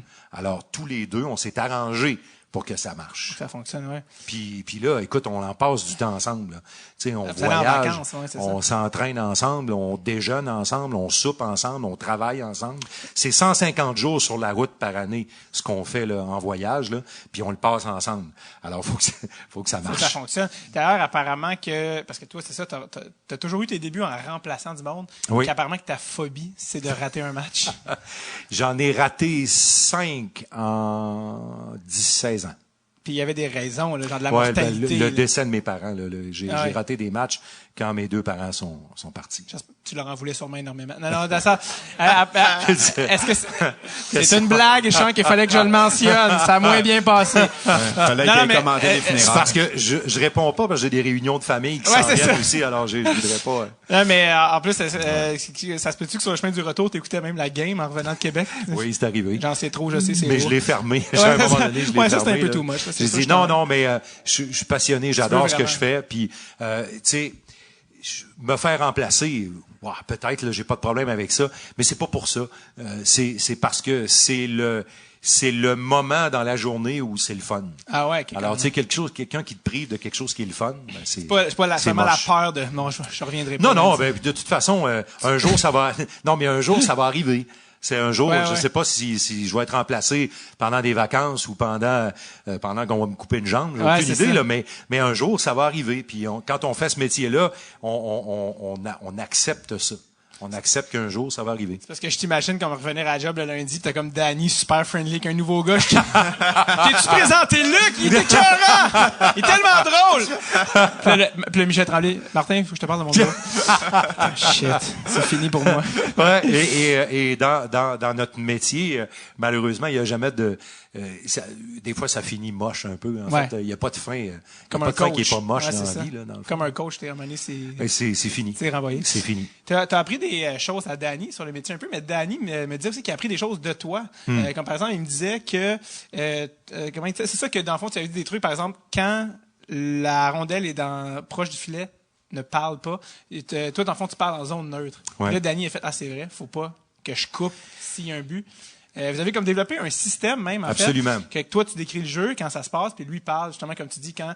Puis vous avez développé, j'aimerais ça que tu m'expliques, vous avez développé un système visuel. Nous, on ne voit pas parce qu'on est à l'audio. On le fait encore, on se pointe du doigt. Tu sais, on se donne la parole comme ça. Il n'y a rien qui est plus moche à la radio que l'overlapping. Ouais. Tu sais, 2 personnes qui parlent un par-dessus C'est vraiment l'autre. fatigant quand ça arrive. Ouais, hein? Alors... Puis imagine-toi en arrière, t'entends du monde patiner, puis tu sais que ça joue, puis là. Bon, mais on développe ça, on se pointe encore comme ça. On n'a pas de caméra, alors on le fait. Puis ça a toujours marché comme ça. Comme par exemple sur un avantage numérique ou un désavantage numérique, dépendamment de quel côté on se place. Pendant le dégagement, quand la rondelle s'en va l'autre bout, là, Danny sait qu'il y a quelques secondes pour envoyer ce que j'appelle un liner, parce que dans la radio, là, faut que ce soit sujet, verbe, complément. Si tu commences à dépasser de sujet, verbe, complément, ça perd de son rythme. T'as parlé de musique tantôt, là, il n'y a plus de musique. Trop long. S'il y a trop de virgules, s'il y a trop de compléments directs, d'objets directs, là, ça vient de tout perdre. On perd le rythme. À fond, faut que tu dans ce qu'on fait, c'est très important. Faut que tu parles comme un candidat du Parti conservateur en français. Juste un sujet, verbe, juste point. T'as pas un gag très niché. Mais c'est vrai, ça, t'entends. On veut vendre du gaz. Ouais, c'est ça. Mais ça punch. Ça punch. Ça, tu mets ça sur une pancarte, là. Tu mets ça sur une pancarte bleue. Tu mets pas ça ici, là. Tu mets ça en Alberta sur une pancarte bleue, puis ça va rentrer tout de suite. Tu vas y aller au pouvoir avec ça. Apparemment que quand Danny veut parler aussi, il rentre, il faut juste qu'il trouve un moyen de rentrer dans ton champ visuel. Il met sa main dans ton champ visuel. On a encore notre langage, là. Quand c'est le temps de conclure, parce que ça, souvent, on va le faire dans les entractes ou dans les avant-matchs. Marc-Antoine travaille avec nous autres un peu de temps en temps sur les matchs à la radio le samedi. Puis moi, j'ai toujours un signe, là. La conclusion, c'est ça. C'est rap. Envoyez. C'est fini, là, tu sais. C'est ça, c'est ta dernière phrase.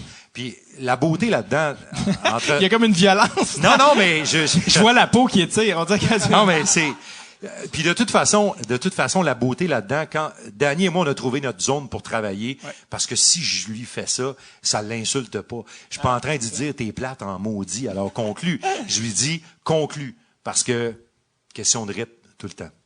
Vous êtes un vieux couple, toi et Danny. D'une certaine manière, vous passez beaucoup de temps ensemble. Oui. Apparemment que t'es quand même assez quelqu'un de nature distraite, on pourrait dire. J'oublie pas mal d'affaires. Ben, c'est ça. Je sais pas si tu as oublié cette anecdote-là, mais un moment donné, Danny, je pense que vous en alliez en Floride, si je me trompe pas, en Floride. Puis au Québec, on était en octobre, fait que déjà. Il a mis le même suit en laine bleu marin en Floride pendant 4 jours. Et là, j'aimerais ça que tu nous expliques pourquoi on est rendu à ça. Pourquoi on est rendu là? Parce que à l'époque, ça, c'était l'époque de CKC Sport. Et à CKC Sport, Danny avait une chronique à faire à 16h les jours de match. À 16h, l'autobus de l'équipe est pas parti de l'hôtel encore. C'est un peu tôt. Alors, Danny amène une valise, sa valise, parce que le point de départ du voyage, c'est Ottawa. Ensuite, c'est la Floride, puis ça se termine à Toronto. C'est une grosse valise, parce que c'est plusieurs jours. Alors, il amène la valise à la consigne à l'hôtel. Et il me dit, ma valise est à la consigne. Tu la ramasseras pour la mettre sur l'autobus, parce que moi, je dois partir tôt. Alors, moi, j'embarque dans l'autobus, je fais le match. Après le match, on reprend l'autobus, on s'en va à l'aéroport, on monte dans l'avion. Et là, je m'assois, puis il me regarde, puis il me dit, ma valise est où? Là, je fais,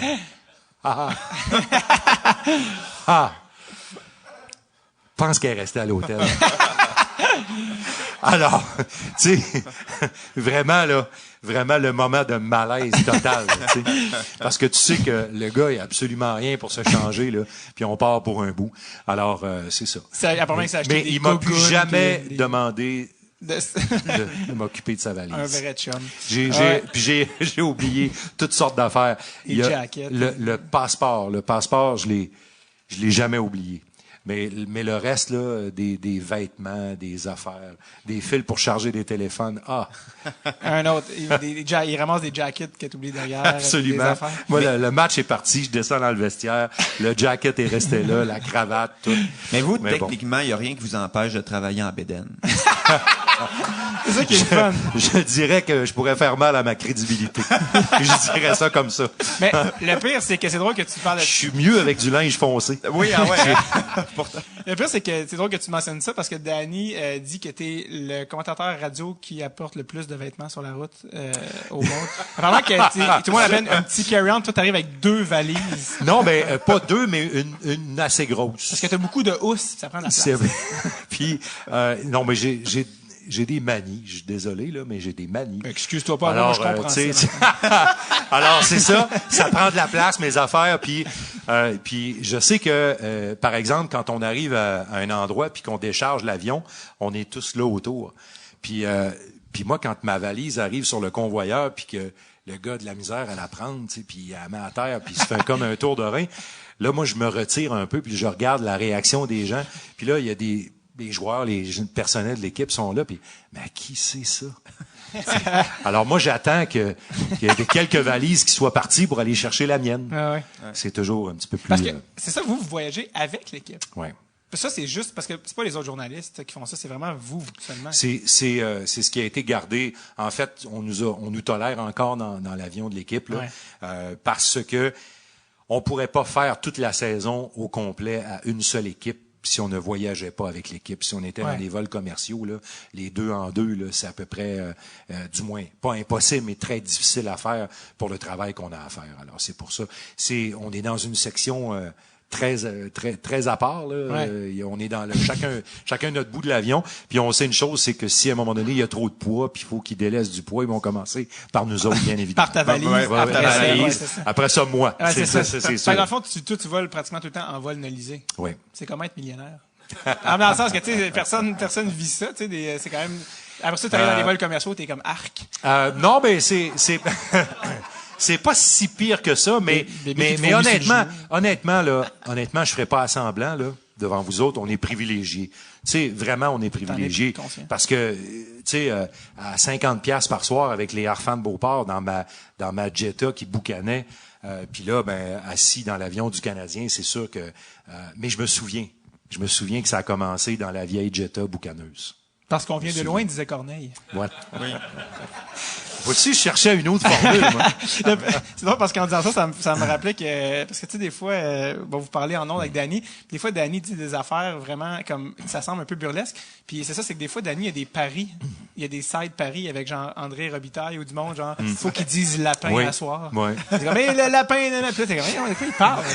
C'est juste parce qu'il est en train de gagner un pari. Mais ça, il m'en parle jamais. Parce que moi, je me ferais un plaisir de contrecarrer ça, puis de m'arranger pour que les mots passent pas. Non, alors, aucun lapin, Danny. Où t'as pris ça, ce mot-là? Ouais, c'est ça. Ouais. Puis sur l'avion, comment ça se passe exactement? Parce que c'est drôle parce que vous êtes... Il se passe rien, là. Honnêtement, là, je vous le dis, là, dans l'ancien compte, c'était le fun parce que il se passait toujours des affaires dans l'avion. Journalistes. Tu sais, t'avais le chat, tu sais, il y avait toujours, mais c'est plate. Non, mais c'est vrai. Ouais. T'es assis là, la plupart du temps, Danny dort. Sur ton épaule. L'avion, non. Non. L'avion est encore comme ça, puis il dort. Alors, tu sais, c'est plate. Puis les technologies, là, les tablettes et trucs, là, ça a fait que tout le monde dans les avions s'installe comme ça, là, puis des écouteurs, puis... Ouais. Les coachs regardent la game. Quand ils l'ont pas aimé, c'est encore pire. Ils la regardent plus longtemps. Mais vraiment, moi, j'ai jamais vu des trucs je vais vous raconter ça. c'est pas... parce qu'il y a comme aussi... Chacun sa section dans l'avion. Oui. C'est quoi les sections? Nous, on est devant. À l'avant. On est devant. Et ensuite, il y a le personnel de l'équipe, les entraîneurs et les joueurs qui sont derrière. Puis, pour pogner le choc, si jamais il y a un crash, là, tu sais. J'espérant que ça se rende pas à Price qui doit être assis dans la queue. Exactement, il est là. Dernier banc en arrière. Il pense à son bas du corps. Non! Mais il faut que je vous dise, je passe mon temps en avion, mais j'aime pas l'avion. Ah non? Non, j'aime pas l'avion. J'ai peur en avion. J'ai pas peur quand tout va bien, là. Mais quand j'aime pas les turbulences, j'aime pas ces trucs-là.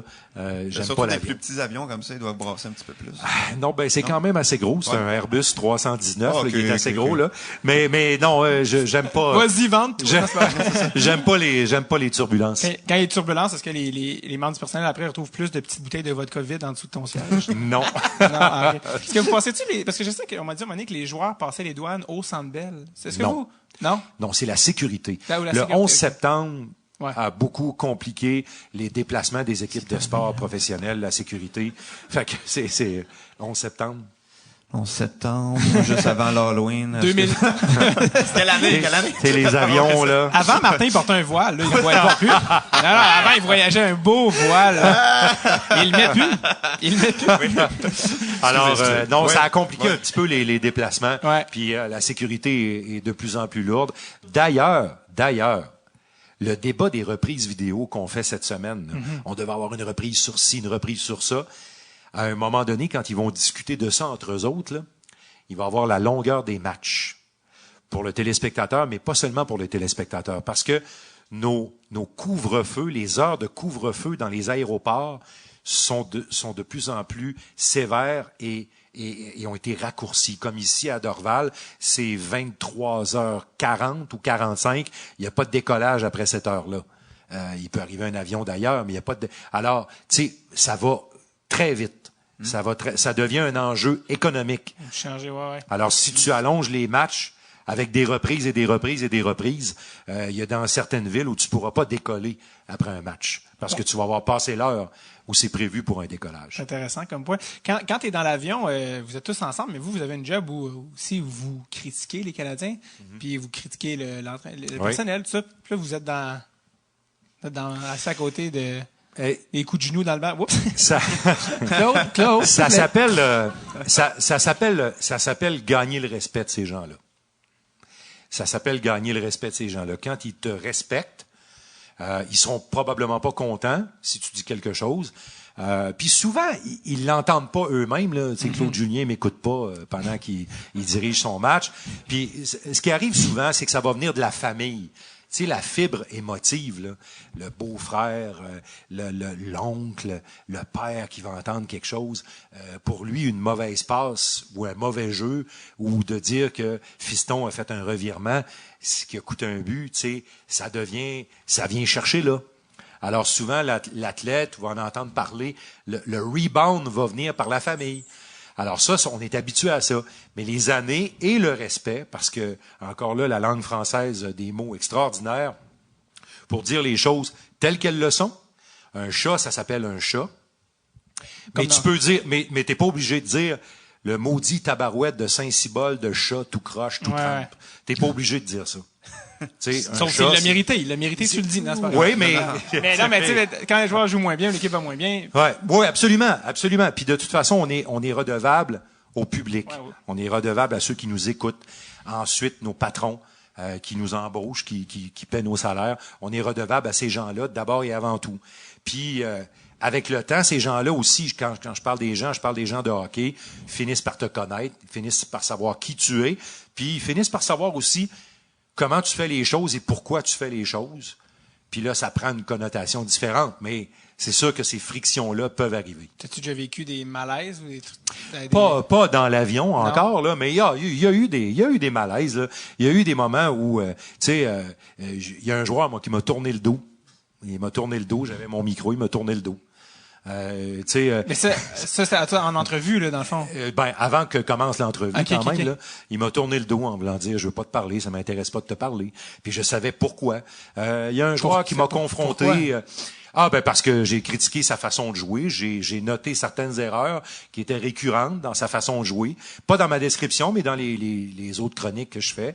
Puis il l'a pas pris, il a pas aimé ça. Est-ce qu'il était francophone, c'est pour ça qu'il comprenait ce que tu disais aussi? Même les anglophones se font traduire des trucs là. Okay. Tu sais parce que il y a des joueurs anglophones qui ont été fâchés après nous là, après Danny et moi ou Danny, peu importe là. Mais ça fait partie de la game. T'es pas là-dedans pour te faire des amis. L'important, c'est d'être respecté. Quand t'es respecté, ça va. Après ça... T'es-tu déjà fâché en ondes quand quelqu'un t'a manqué de respect? Ou Non. Non, pas fâché en ondes. Mais ça m'est arrivé d'avoir des discussions serrées avec des gens de hockey. Dire, écoute, moi, je vais pas là, tu peux pas aller là. Mm-hmm. C'est des choses qui arrivent. Ça, c'est de l'humain. Hein. C'est dans tous les domaines. Là. À un moment donné, les émotions arrivent, puis faut que tu gères ça. Avec une bonne bataille. Comme on disait tantôt, des commotions. Ouais, mais il y en a avec qui je me serais pas essayé. Trouves-tu des fois j'aimerais mieux ça se règle avec des mots. Tu critiques moins chez Web. Trouves-tu des fois que ça va trop loin, tu sais, à quel point les gens dans les lignes ouvertes puis tout ça analysent et suranalysent et surcommandent. Des fois, est-ce que toi-même t'es comme, hey, on s'en fout, on passe au prochain match. Moi, je trouve ça formidable pour notre business. Oui, que les gens soient passionnés, tu sais, honnêtement, là. Puis, les partisans sont pas là pour être rationnels. Les partisans aiment et les partisans aiment plus. Mm-hmm. C'est comme ça. Puis, je pense qu'on a une fibre latine ici qui renforcit ça encore. Tu sais, on aime en tabarouette, nous autres. Puis là, quand on se met à moins aimer, là, on aime pas fort, là, tu sais, aussi, là. Alors, ça fait partie de ça. Ça fait partie de la beauté d'un endroit comme ici. Ça fait la particularité d'un endroit comme ici. Ouais. Absolument. On parlait de toi avec Danny, ça la route, tout ça. Vous êtes constamment sur la route avec les Canadiens. Vous avez toute ça, votre routine, vos rituels. Qu'est-ce que vous faites entre les matchs à Nashville? Je sais pas, c'est quoi votre vie, sur la route? Vous avez une double vie secrète? Non, c'est mieux pour ça. T'as un Tinder super actif. Non, mais je dis n'importe quoi, mais tu sais, qu'est-ce que vous faites entre les... Vous avez, parce que je pense que vous avez développé quand même une routine assez... Oui, tu sais, là, dans la vie, là, les routines réconfortent. Hein? Tu sais, t'as une routine, ça réconforte. Puis t'embarques là-dedans, puis là, à un moment donné, tu t'aperçois que tu fais 16-17 ans que tu fais la même affaire.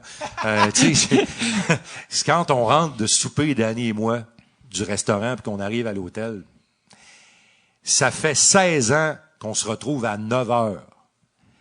Mais on se sent obligé de le dire. À 9 heures demain matin.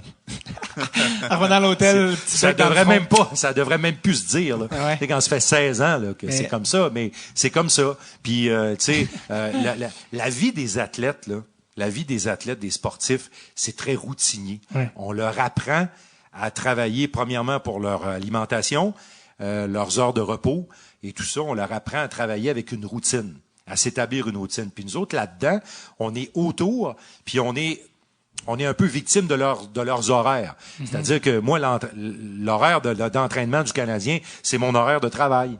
Alors, tu sais, moi aussi, j'embarque dans le même genre de routine qu'eux. Évidemment, je mange un peu plus gras qu'eux. mais les routines se ressemblent. Ouais, je vous imagine revenir après un souper à l'hôtel plus tard et le petit bec sur le front. Bonne nuit. Toi, raccroche. On essaye de pas aller là. Ça doit être spécial quand même de visiter les mêmes villes. Ouais. Sur des très courtes périodes de temps depuis si longtemps. Tu sais. Puis on va souvent dans les mêmes restaurants. On n'est pas original de même là. Parce que t'as pas le temps de te rendre loin non plus. Non, puis le baseball, ça de particulier, les commentateurs, les journalistes qui suivent le baseball débarquent dans une ville, ils vont être là 3-4 jours. Mm-hmm. Alors ils défont la valise. Ouais. Moi la valise, je la défais rarement, là, tu sais, elle est comme juste ouverte.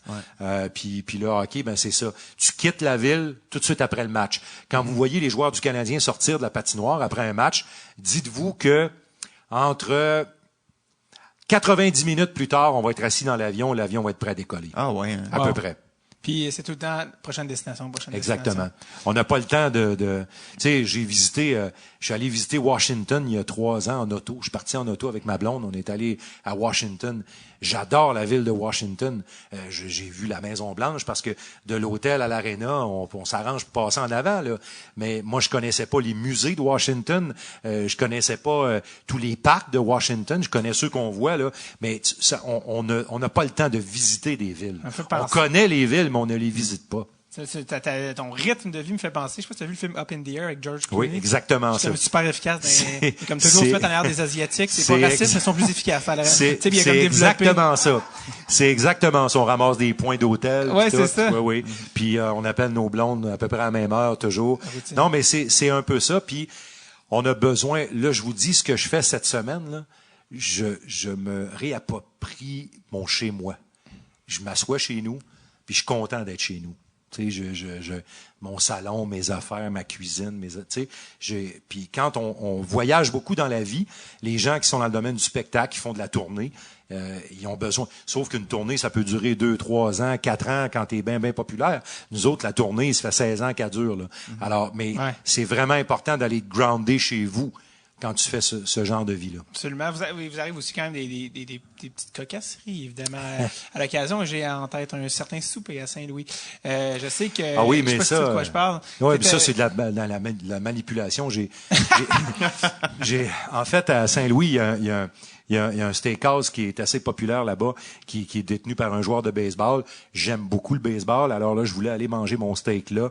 Ce soir-là, dans la ville de Saint-Louis, il y a une convention de je sais pas quoi, les hôtels sont pleins, les restos sont pleins. Alors, j'appelle au 10 restaurant et je demande d'avoir une table pour 2, 19h30, et il me demande mon nom. Alors, je dis McGuire.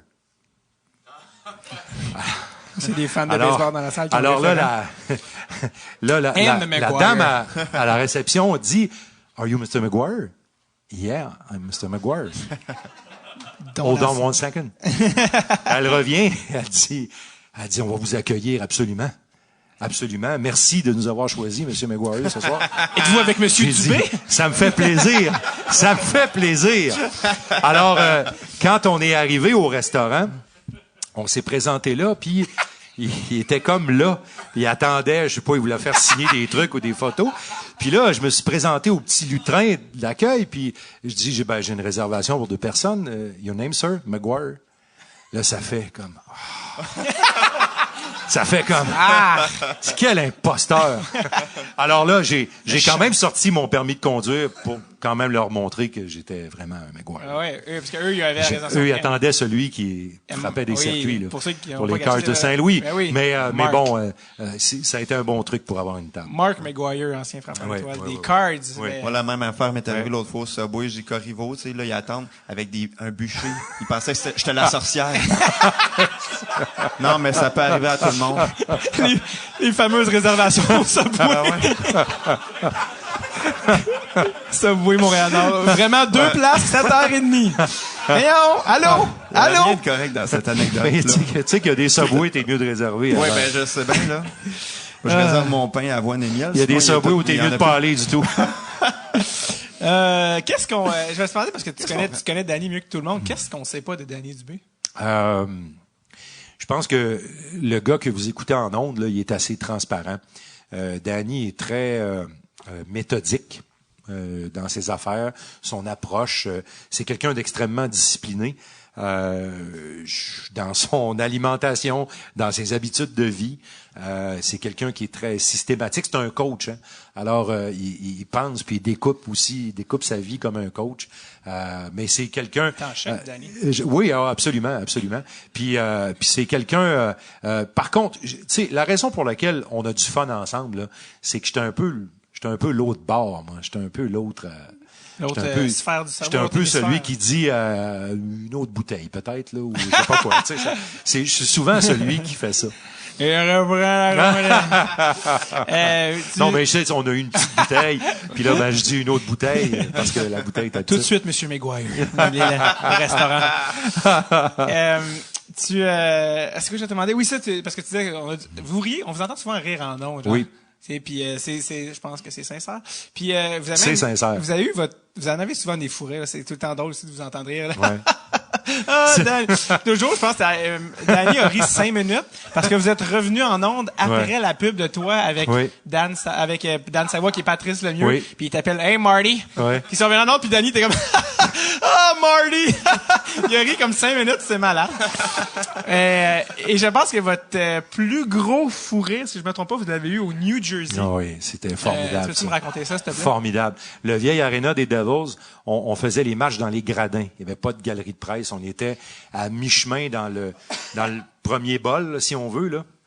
Et derrière nous, ça a commencé à la période d'échauffement. Alors, ça a commencé de bonne heure.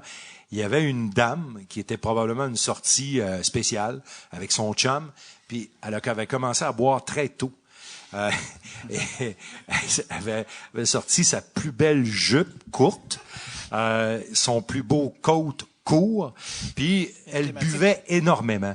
Elle était bruyante, puis pendant les arrêts de jeu, elle dansait. Moi, je pense qu'elle avait aucune idée de ce qui se passait sur la glace, le hockey.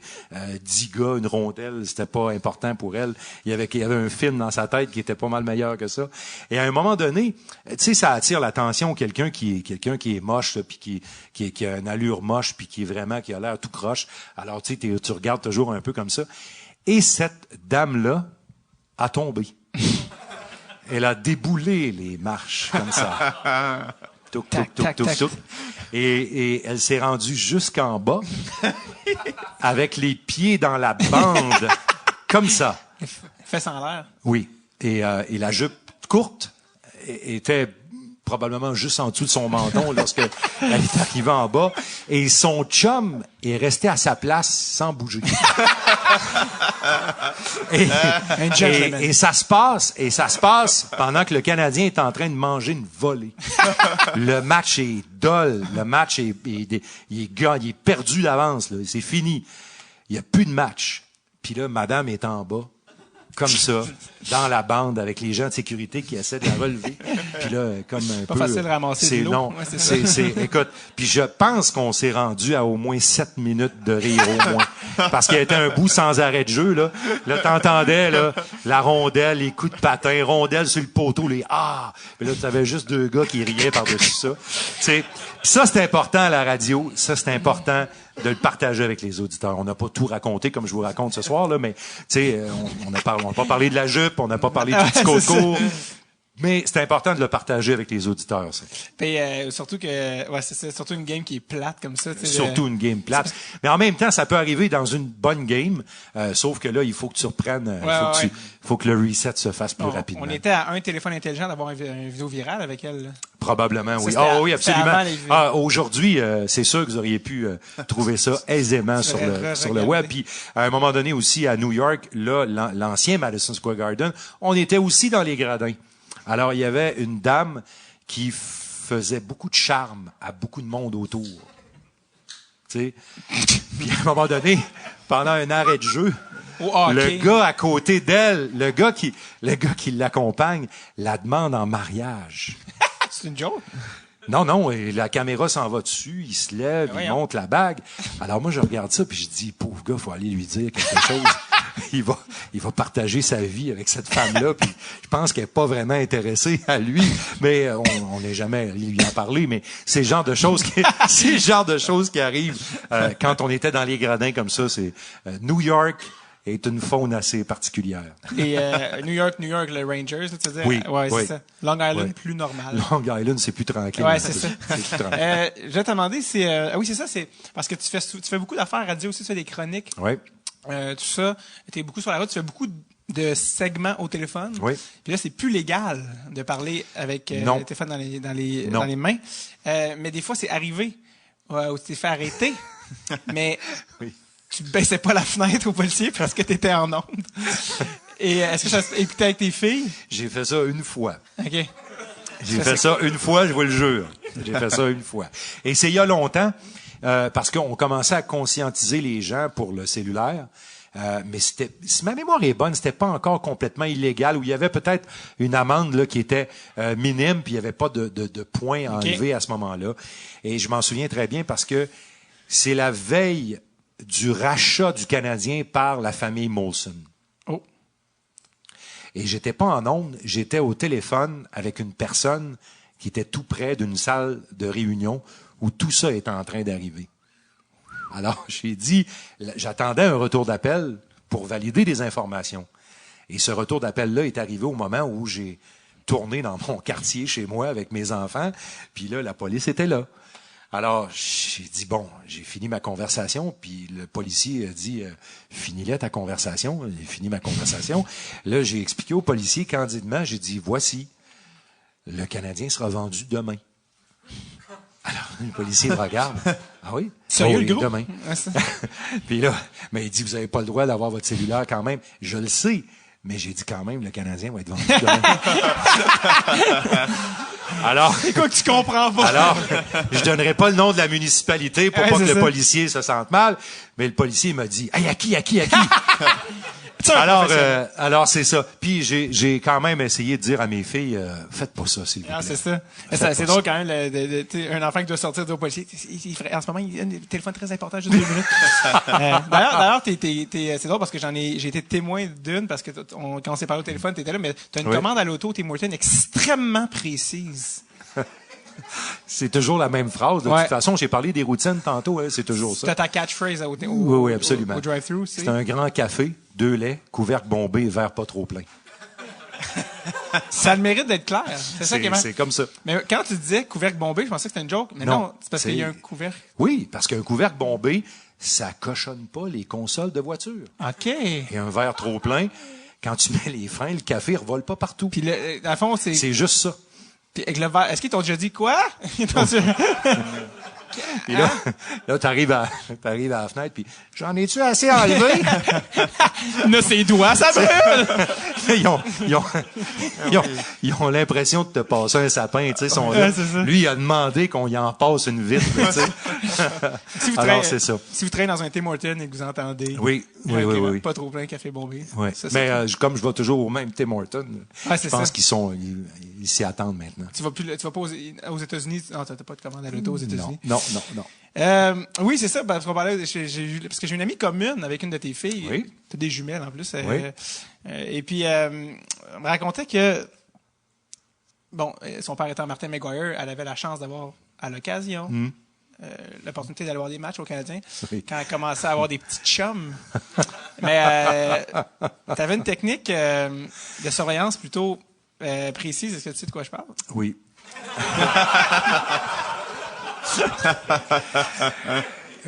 Je te laisse aller, mon grand. Ma fille, Marie-Charlotte, était avec un jeune homme. Le mot que tu allais dire, c'était racaille. Non, pas du tout. Pas du tout.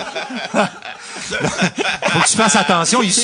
Ils vont choisir souvent avec l'image du père. C'est pour ça que je dis OK. Non, elle était avec un jeune homme, puis j'avais l'impression que le jeune homme était plus intéressé par venir voir un match de hockey que par ma fille. Alors là, j'ai voulu m'assurer que tout se passait bien. Alors, les sièges étaient juste devant nous. Alors, j'ai demandé à mon réalisateur, sors tes jumelles. Alors, pendant les arrêts de jeu, pendant que Danny analysait le jeu, de temps en temps, je mettais mes jumelles et je regardais de ce côté-là pour m'assurer que tout allait bien. Il m'est arrivé aussi de tisser des liens d'amitié avec des placiers au Centre Bell pour m'assurer que tout se passe bien. C'est pas à propos des copains, là, c'était pour mes filles, entre autres, là, puis elles étaient jeunes un peu, là, tu sais, puis elles m'accompagnaient parfois, puis là, je voulais m'assurer que tout se passait bien, alors je demandais à ce qu'un placier jette un œil. Ouais, ça. Voilà. Tiens-le par la nuque, le petit... Ouais. La main... Mais je suis pas comme ça. Non, je comprends. Mais c'est juste vraiment drôle, l'image de toi pendant que Danny parle. En effet, belle reprise, tu sais, on sait pas du tout, mais et attends, en fait, c'est bon point. Ouais, c'est ça. Comment tu vérifiais que le petit chum était pas là juste pour la game, mais qu'il était là aussi pour ta fille? Est-ce que c'était comme, OK, là, il y a le bras autour. Du coup, il a donné un petit bec, OK, moi, je me disais, s'ils s'en vont sur le tableau indicateur pour le Kiss Cam, c'est le dernier match de hockey qu'il va voir de sa vie. Non, c'est une blague. C'est vraiment une blague, là, mais... On voit le laser rouge sur lui pendant la Kiss Cam. Voyons. C'est vraiment une blague, là. C'est arrivé une fois que j'ai fait de la surveillance parentale. Ton père, c'est à peu près où qui travaille là-bas? C'est le monsieur avec les jumelles? Oui, c'est lui. C'était probablement pas plus subtil que ça, d'ailleurs. Je me mets à la place du petit gars, puis je me dis, non, mais tabarouette, y a-tu du temps à perdre, lui? T'as un kid de 13 ans, c'est malade. T'as une image, tu sais, t'as un gars très articulé, t'as une image très, je sais pas comment dire, très classe. Tu sais, t'as un gars qui est articulé, qui est propre de sa personne. Ça sonne bizarre tout de même. Ouais. J'essaie autant que possible. C'est la grâce que je me souhaite. C'est parce que je l'ai dit, c'est comme si tu portais pas de couche. C'était weird. J'ai dit, c'est pas ça que je veux dire. Mais t'as un côté funky. Ouais. Apparemment, t'es un gros fan du groupe Kiss. Oui, hein. C'est leur dernière tournée, là. Oui, je sais. Quand même, là. Je vais être là. Parce qu'ils sont venus, puis ils reviennent. Ils sont venus, puis j'étais pas là. Les Canadiens étaient sur la route. Ouais, puis ils reviennent au mois d'août, puis tu y vas. Et je y vais, c'est sûr. Ils viennent au Centre Bell? Ouais, c'est ça. Toi, tu peux quand même avoir des bons billets. Sa fille va le surveiller avec des jumelles. Je les ai payés. Ah ouais? OK. Non, mais sérieusement, puis je fais une longue histoire courte avec ça. Tu sais, les groupes rock, quand on était jeunes, on les voyait sur des revues, on voyait des photos, on écoutait les disques, on regardait les pochettes comme ça. Il y avait une pochette dans laquelle le disque rentrait, on regardait cette pochette-là aussi en papier et tout ça. Il y avait comme une fascination derrière ça. Puis ce groupe-là, pour moi, était fascinant. Alors, c'est ça, je vais aller guérir ma... Parce que tu sais, t'es comme le gars le plus straight, et ça, puis là, le maquillage, le sang, là... Je sais pas, peut-être qu'il y a un côté de moi qui... peu funky. Qui est satisfait par ça, j'ai aucune idée. Ton côté sucré, mais t'allais pas juste voir Kiss, tu te maquillais? Non. Ben, en fait, j'ai fait ça une fois pour l'Halloween, là, mais tu sais, c'est comme je voudrais pas en parler, alors, tu sais, d'autres questions. Mais je t'allais te demander, t'es lequel, le Kiss, moi, j'aimais le guitariste. Ace Frehley? Ace Frehley, qui n'est plus Ace Frehley. Oui, qui est plus. Ah, qui revient avec. Ils ont mis la même perruque sur la tête, mais c'est plus lui. Non, c'est ça. Ne vous faites pas berner. Il connaît ses classiques. Oui. C'était quoi ton album de Kiss? Oh, aïe, aïe. T'avais-tu un album? J'aimais les live, les pièces live. C'est un groupe qui livre bien live. Et tu les as déjà vus en show? Oui, ben il y a très longtemps, là. Il y a très très longtemps, j'étais adolescent, là. Okay. Mais bon, je vais aller les revoir. Pour la dernière fois. Pour la dernière fois. Je trouve ça malade de toi, démaquillé, c'est ça. Moi, je voulais que cette image-là dans ma tête. Oui, c'est ça, on s'en vient vers la fin tranquillement, mais je voulais quand même parler de baseball parce que t'es peu de chance à ça, mais t'es un geek de baseball, t'es un féru. J'adore le baseball. Et on en est à un point où, le baseball, ben, c'est vraiment dans l'air du temps, là. Je veux dire, certains disent que c'est plus une question de si, mais bien de quand. Je pense aussi, la démarche est très sérieuse et les gens qui sont derrière le projet ont de l'argent pour réaliser le projet. Puis honnêtement, j'ai déjà mes 3 autres partenaires pour avoir mes billets sur la ligne du 3e but. Je suis prêt. Qui sont-ils? On les connaît-tu? Je peux pas nommer les noms de ces gens-là, mais c'est des amis, là, tu sais. Non, Danny aime pas le baseball. Je l'ai traîné là une couple de fois, là, tu sais, mais j'ai presque traîné de force, là. Ah ouais? Alors, puis tu sais, il aime pas la pizza, les hot dogs, alors bon. Est-ce que tu commentes? Bon, Danny. Tu commenterais-tu? Est-ce que tu aimerais ça commenter du baseball? J'adorerais ça, juste pour vivre l'expérience. Il y a une fois, Jacques Doucet, m'avait invité. On n'a malheureusement pas pu le faire parce que Jacques a fait les matchs des Capitales de Québec pendant un petit bout de temps à la radio, après évidemment le départ des Expos. Puis Jacques m'avait dit, j'aimerais ça que tu viennes faire un match avec moi. Puis j'étais tellement déçu que ça n'avait pas fonctionné parce que le timing n'était pas bon. Ah, ok. Mais j'aurais aimé faire un match avec Jacques. Mais honnêtement, j'aime le baseball pour aller m'acheter une bière avec un sac de peanuts, m'acheter une casquette aux couleurs de l'équipe que je vais visiter. Puis c'est comme ça que j'aime le baseball. Je sais pas si... Donc, le moins le sport possible dans le je sais pas si je travaillerais. Tu l'aimes comme t'aimes aller au cinéma, dans le fond? Absolument. J'adore regarder ce sport-là. J'y ai joué. Ah ouais? J'avais un peu plus de talent, d'ailleurs, qu'au hockey. Talent, le mot est très relatif ici, là. Mais quand même, j'adore le baseball. Je trouvais ça quand même intéressant de te recevoir, toi qui es un gars de radio, dans un podcast, Oui. à l'ère où, justement, les plateformes se multiplient et compagnie. En 2019, c'est quoi le futur de la radio? On avait annoncé notre mort il y a environ 10 ans. On avait dit la radio numérique s'en vient, tous ces trucs-là. La radio commerciale, comme on la connaît, va mourir. Et elle est plus que jamais vivante. On est très chanceux, très choyés d'avoir les codes d'écoute qu'on a pour les matchs de hockey à la radio. On est très, très, très privilégiés. On rentre dans beaucoup de chars et de beaucoup de maisons. On en est très fiers, très contents. Puis moi, je pense que de la bonne radio de contenu, il va toujours avoir de la place pour ça. Il y a de plus en plus de monde dans les voitures, de toute façon, qui passent beaucoup d'heures dans les voitures en partant. Mais même à la maison, moi, j'en connais des gens qui écoutent la radio à la maison. Il y en a plus qu'on pense. La radio permet de faire un paquet de trucs en même temps. Maintenant, tu peux avoir ça sur le numérique. Il n'y a plus de frontières. Il y a des gens en Suisse qui nous écoutent, qui écoutent les matchs de hockey et tout ça. Il y en a qui écoutent le podcast, fait qu'on les salue. Absolument. Ouais, on vous Suisses. salue. Ouais. Alors, C'est moi, je pense que c'est la façon, c'est toujours la même chose. Il y a de la place pour du bon contenu. Que tu écrives, que tu filmes, que tu sois dramatique, que tu sois drôle, que tu fasses du cinéma, que tu fasses de la radio. Quand tu as du bon contenu, que tu vas chercher les gens, que tu vas toucher un petit peu une petite fibre là, il va toujours avoir de la place pour ça. Je te pose la question parce que tu es encore jeune. Tu as juste 50. 50, oui. 50. 50. 50. Non, mais c'est parce que t'es jeune quand même, honnêtement. Puis, je veux dire, si c'était pour mourir, t'as encore beaucoup de temps devant toi. Dans les 20 prochaines... Mes phrases sont tellement mal écrites, sont pas écrites. T'as vraiment écrit ça? C'est que la mort s'en vient. Non. Non, en fait, c'est qu'il te reste encore beaucoup de métiers. Et comment tu vois les 20 prochaines années? Honnêtement, j'espère. Puis, on va y arriver, esti, je tenais, mais... Non, mais c'est quoi les 20 prochaines années pour ton métier? Est-ce que ça va changer? Ça va-tu rester à la radio? C'est comment toi, tu le vois, les 20 prochaines années? Je pense que ça va rester à la radio, mais ça a déjà évolué. On est déjà sur les téléphones. Les gens qui veulent nous écouter sur un téléphone en marchant dans la rue peuvent le faire. Je l'ai déjà fait, moi. Il y a déjà tout ça qui existe. À un moment donné, est-ce qu'il va peut-être avoir un frein à ce que l'évolution peut faire, là? C'est-à-dire l'évolution technologique, je sais pas. J'en ai aucune idée, je suis pas un spécialiste, mais je pense qu'on va exister encore. J'ai bien l'impression, en tout cas, qu'on va exister encore. Si c'est pas moi, il y a d'autres gens qui vont le faire aussi.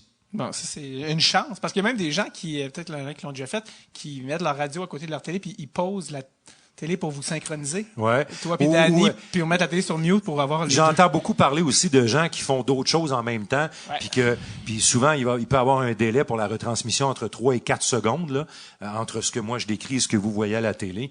Alors il y a des gens qui trouvent ça bien pratique parce qu'ils s'en vont faire d'autres choses. Puis quand je crie et compte, ils ont le temps de revenir dans la télé puis de voir vraiment le but. d'avance. Je sais qu'il y a des gens qui ont développé des trucs comme ça. Puis écoute, j'en suis tellement fier de ça et touché en même temps quand on me raconte ces affaires-là. Je comprends. Parlant justement d'être touché et des affaires que tu te fais compter, en terminant, parce que c'est une anecdote à un moment donné que tu allais compter, finalement, tu t'étais fait interrompre et tu n'as jamais pu la compter. Mais dans la catégorie, vous faites comme quoi, vous faites encore une différence, puis les gens vous écoutent encore, vous touchez encore les gens. Il y avait un des témoignages que tu avais reçu, je pense, c'était un jeune enfant qui était venu te parler. Je pense qu'il était aveugle, si je ne me trompe pas.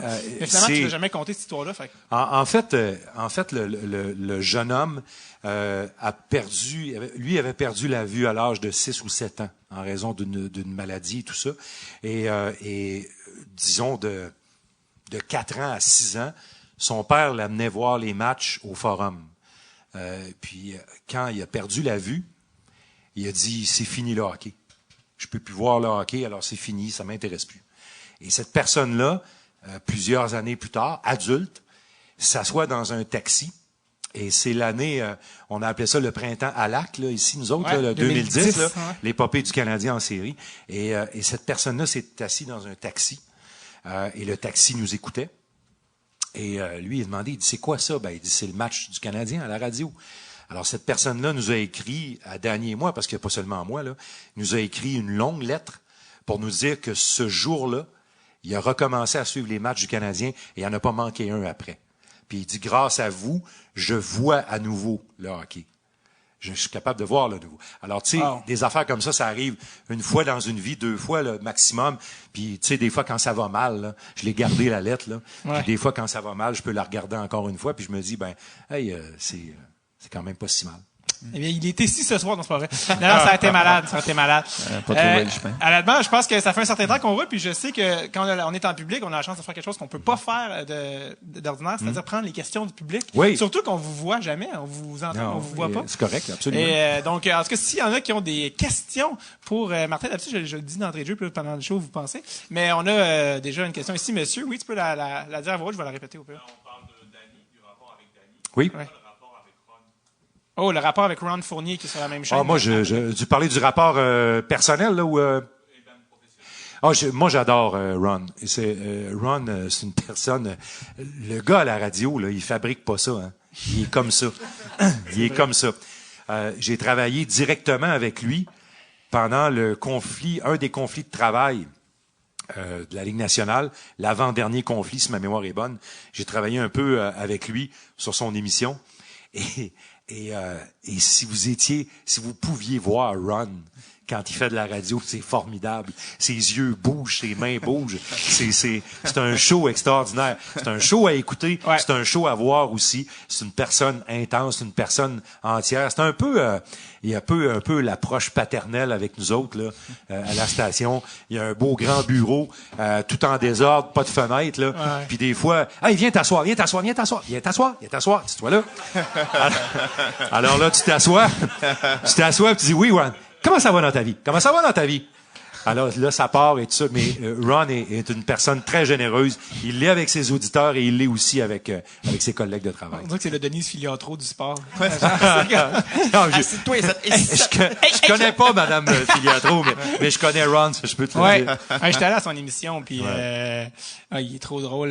Faites voir le bureau. Va voir. Ouais. Tu sais, genre, je connais, il faut vraiment que tu viennes au podcast. Puis sa face de... Je vais pas te cacher que je m'en crisse. Tu sais, il est vraiment genre, vraiment. C'est comme, non, j'irai pas. Tu sais, en plus, j'ai ramené une rondelle du podcast. Un jour, j'espère qu'il va se laisser convaincre. On lui demande beaucoup pour écrire un livre, là, sur sa vie. J'espère qu'il va se laisser convaincre un jour. Honnêtement. Pour que les gens puissent connaître le gars que nous, on connaît aussi. Puis ça, le livre, ça serait une chose, mais le livre audio de Ron. C'est formidable. Oui. Une petite portion vidéo en même temps. Ça le garde réveillé, ça, de la caféine. Ouais. C'est une personne que j'aime beaucoup. Oui, vraiment. D'autres questions, que ce soit pour Martin, j'allais dire Julien. Les appendices ne reviendront pas à Télé-Québec décrochés, tout le monde. Non, c'est pas vrai. C'est une blague. Chaque question que vous allez me poser va me faire de la peine. Donc, oui, on a un monsieur ici, oui. Oui. Ouais.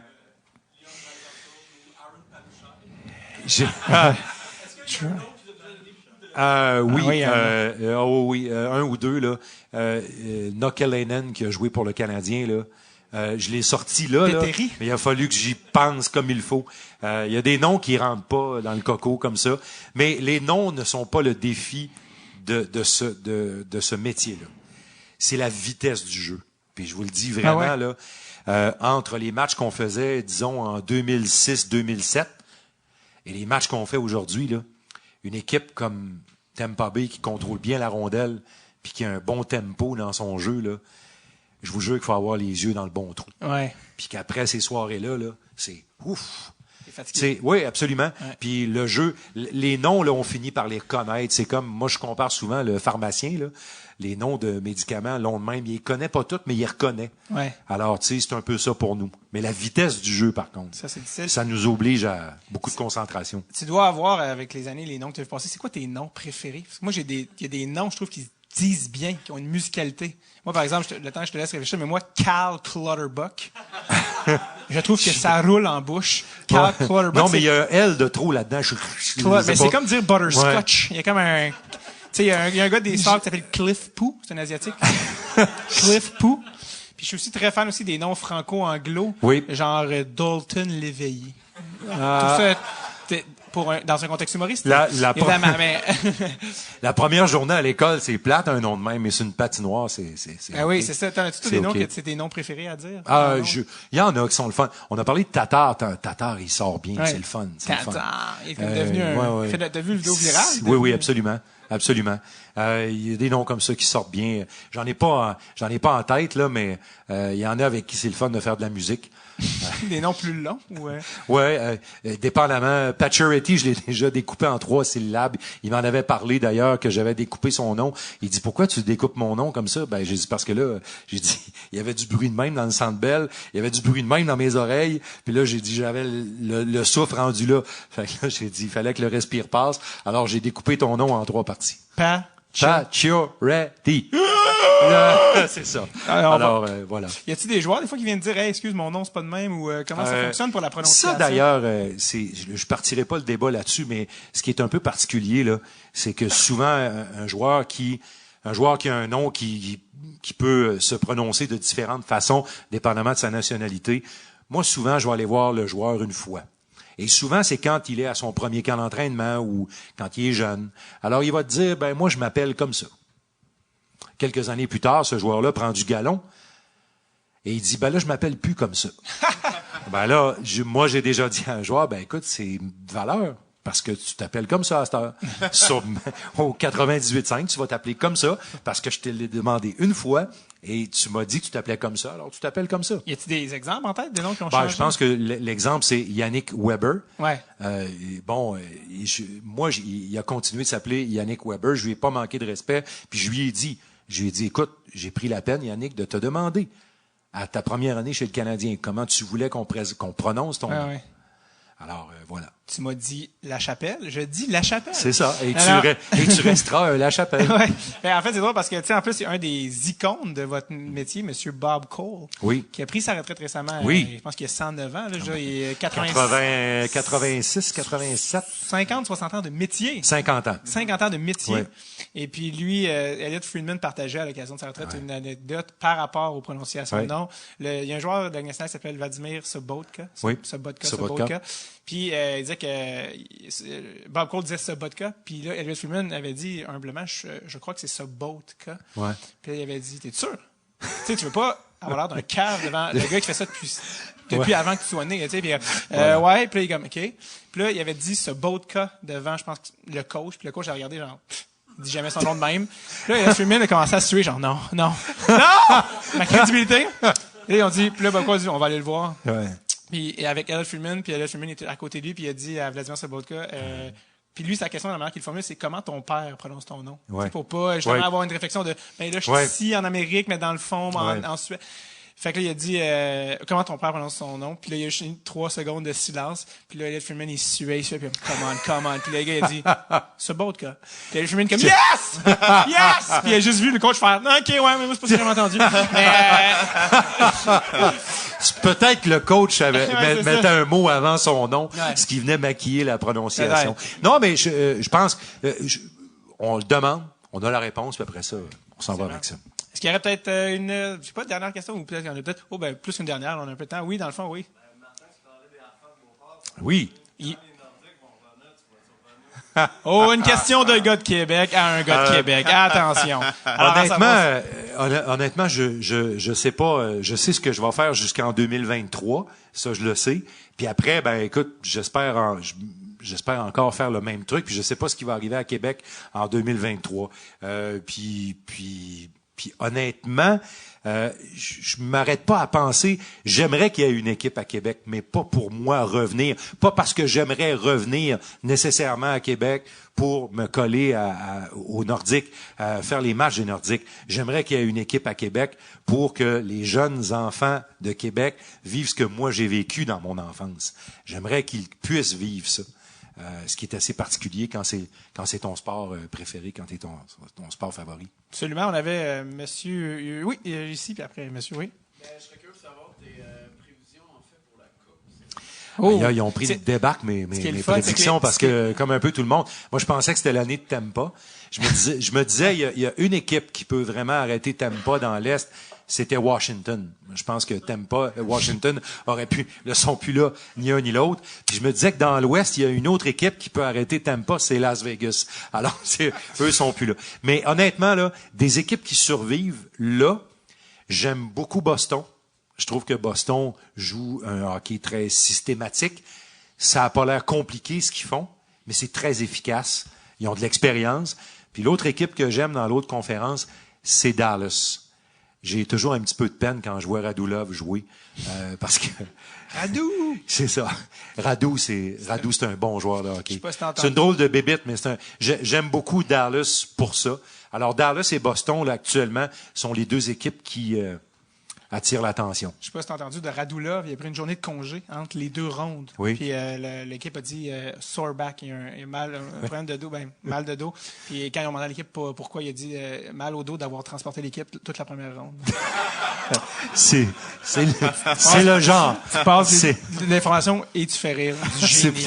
Du génie. Ce qui est le fun avec nos prédictions en ce moment, c'est que l'épisode va passer après. On va tout avoir leur cave. C'est ça qui est le fun. C'est formidable. C'est formidable. Écoute, j'ai vu une publication dans les kiosques à journaux, pas plus tard qu'avant hier, en mettant de l'essence, j'ai regardé ça. Qui va arrêter le Lightning? Ouais. Alors, c'est fait. Les Blue Jackets, c'était la réponse. Les Blue Jackets, c'était la réponse à cette question. Non, puis c'est vraiment... Hey, puis vous savez, là, pour Hockey Magazine, là, auquel je collabore, on nous demande de faire des prévisions au mois d'août. On nous demande de faire des planifications pour le mois d'août. Le guide des poolers que certains peut-être achètent, là, de Hockey Magazine, on doit faire des projections au mois d'août. Alors, des fois, tu sais... les gens, les internautes se sont évidemment complètement amusés comme des petits fous à ressortir les prédictions de ton collègue Renaud Lavoie. Non, mais c'est... Qui est 0 en 1000 sur ses prédictions. Absolument. C'est malade. Il avait toutes mis les mauvaises équipes. Non, mais je vous le confie, là. J'ai jamais gagné un pool. Ah, c'est impossible. J'ai jamais gagné un pool.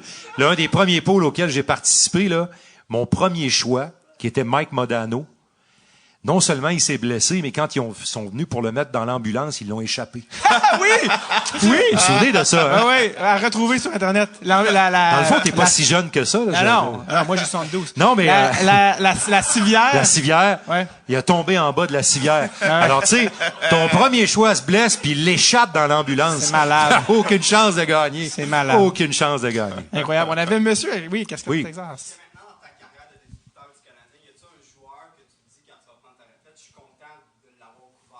Ah, il y en a plusieurs. Ah, il y en a plusieurs. Il y en a plusieurs. Je vais juste répéter la question pour les spectateurs à la maison. Il voulait savoir un sandwich. Non, il voulait savoir les joueurs que Martin a eu la chance et l'honneur de côtoyer ou de, oui. Je pense, le premier nom qui me vient en tête, là, il est encore en série, là, c'est Patrice Bergeron. C'est vraiment, puis il y a une chose qu'on comprend, là. Ceux qui ont du succès, ils ne l'ont pas par hasard. Probablement que beaucoup de ces gens-là, s'ils n'avaient pas le talent pour jouer au hockey, auraient eu du succès ailleurs. Il y aurait eu du succès dans une cuisine, il y aurait eu du succès dans la construction, il y aurait eu du succès dans quelque chose. C'est vraiment un dénominateur commun. Les gens qui ont du succès ont tous un peu quelque chose de spécial. Patrice fait partie de ceux-là. Quelqu'un de très intègre et tout ça. Il y en a qui ont eu mauvaise réputation, que j'ai côtoyé, mais que j'ai beaucoup apprécié malgré tout, malgré leur mauvaise réputation. Andrei Markov, on a dit toutes sortes de choses sur Andrei Markov. Andrei Markov, je le trouvais drôle. Il y en a qui pouvaient se sentir vexés par Andrei Markov, mais Mais moi, je le trouvais amusant, ce gars-là. C'était un spécimen très rare. Tu sais, bon. T'as quelque chose en tête, dis-le, là. Non, mais T'as un moment, Andrei, dans les premiers temps des cellulaires, là, tu sais, que c'est devenu accroché après les gens, le cellulaire, là. Andrei passait devant nous pour être sûr que personne lui parle. Il avait son téléphone comme ça. Mais il parlait pas au téléphone. Alors, probablement qu'il y a quelqu'un qui lui parlait tout le temps, je sais pas. Ou peut-être qu'il y avait personne. Mais, tu sais, on sentait vraiment que c'était quelqu'un qui voulait pas entrer en relation. Ouais. Mais vraiment, moi, j'ai trouvé que c'est une personne fascinante. Quand il est parti, il pleurait. C'était un homme qui pleurait. Il a aimé Montréal. Il a adoré le Canadien. Il aurait voulu revenir. On lui a pas donné la chance. C'est un autre exemple. Tu sais, on va dire des choses de quelqu'un ou on entend des choses de quelqu'un et c'est pas toujours vrai. C'est pas toujours la réalité. Bien dit. Est-ce qu'il y avait encore des questions? Oui, on est ici. Pour ton expérience, je pense que tu as ouvert les Jeux olympiques. Oui. Tu as décrit les Jeux olympiques. Oui. Je me souviens. Ouais. Sochi, Vancouver, en 2010. Puis j'ai fait deux Olympiades d'été, 2 Olympiades d'été. Oui, voilà. Oui, je veux savoir, c'est quoi qu'est-ce que tu as le plus aimé de cette expérience? Les Jeux olympiques, c'est spécial. C'est pour nous, là, ça dure 17-18 jours. Là.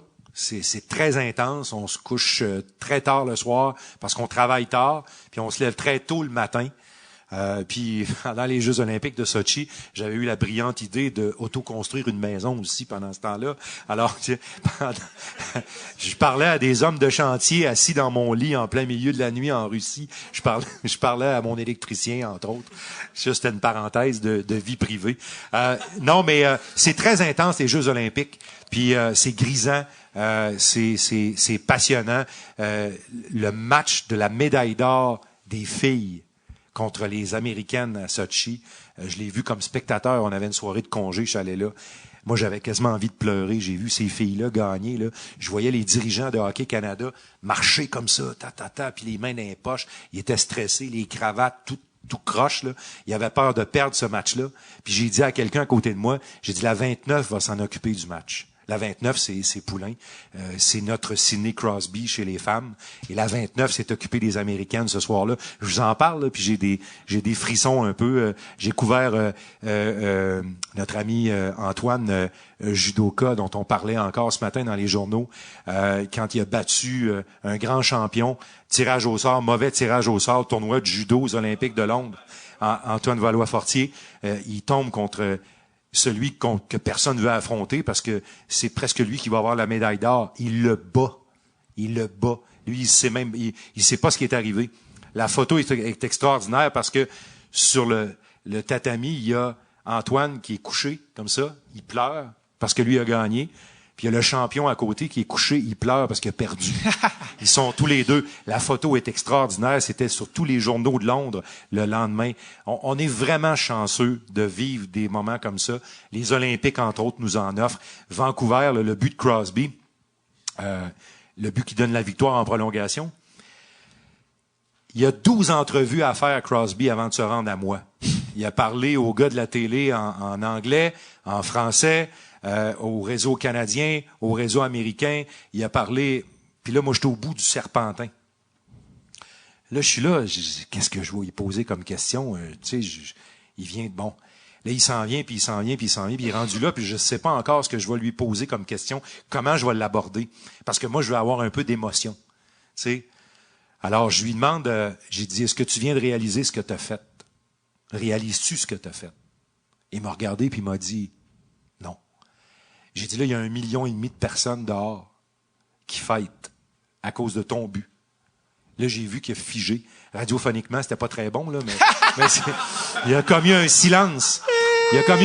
Mais j'ai vu dans ses yeux que, tu sais, les champions, là, les grands, là, réalisent pas nécessairement toujours ce qu'ils font. Ils le font, ils accomplissent. Après ça, OK, hey, j'ai fait ça, moi. C'est ça, c'est ce qui est fascinant. Les Jeux olympiques, entre autres, c'est ça amène ces trucs-là. Oui, ces moments-là. D'ailleurs, pour finir, justement, puis comment mieux finir que justement ce but-là de Crosby, dont le descripteur en anglais avait fait une phrase qui est devenue célèbre. Sidney Crosby, the golden wow, c'est devenu la phrase canadienne. Effectivement. Puis je pense, j'entendais récemment dire, j'étais même pas prévu, c'était vraiment quelque chose. Non, absolument. Sur le moment, mais The Golden Goal, Crosby. Absolument. Martin, merci beaucoup. Merci de m'avoir invité. Je pensais qu'on allait faire 1 heure, ça fait 1h40, je pense qu'on fait. Bon. Fait que c'est ça, respecte les enfants. Non, merci. Merci énormément d'avoir été là. Merci à vous autres. Merci beaucoup. Merci.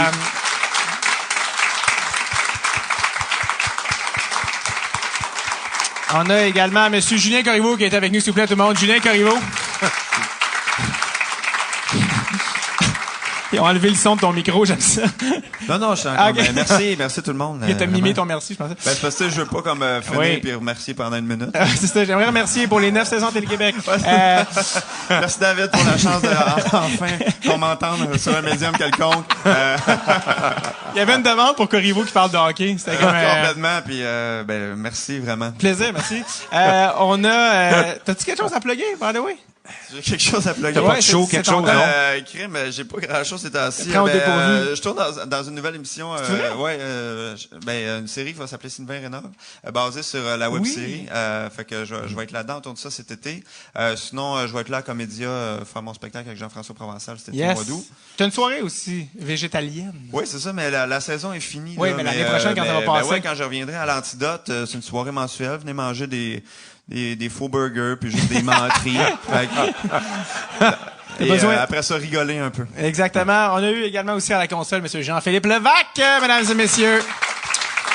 C'est à cause de lui qu'on vous fait écouter l'épisode si vous n'étiez pas ici et Blast Away! Exactement.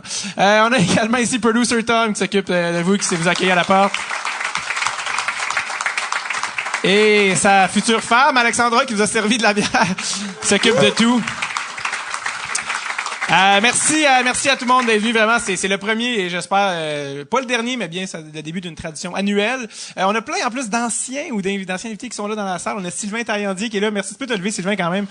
Sylvain Taillandier, mesdames et messieurs, qui est journaliste français.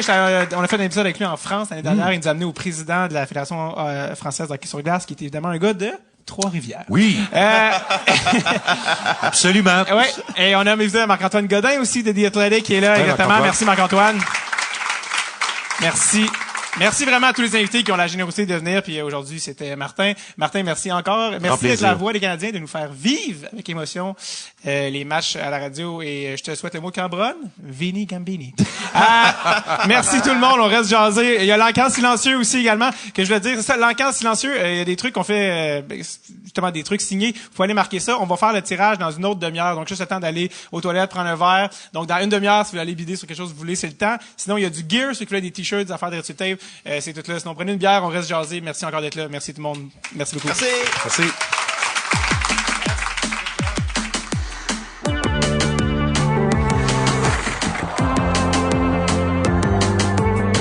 Un énorme merci à Martin McGuire et Julien Corriveau d'être venus au party de Red Tape. Ça a été un épisode tellement le fun. Merci à tout le monde qui sont venus. Vous avez fait cet épisode-là, un épisode haut en énergie et très, très, très plaisant. Pour ceux qui n'y étaient pas, rassurez-vous, il y aura d'autres parties de Red Tape, il y aura d'autres épisodes devant le public et vous y serez sans aucun doute. Je vous rappelle, parce que je suis un peu obsédé avec ce bout-là, d'aller écouter l'épisode d'aujourd'hui de l'histoire de Wayne Gretzky, ne serait-ce que pour entendre la poésie de Monsieur René Le Cavalier, le commentateur sportif du Québec. Donc voilà.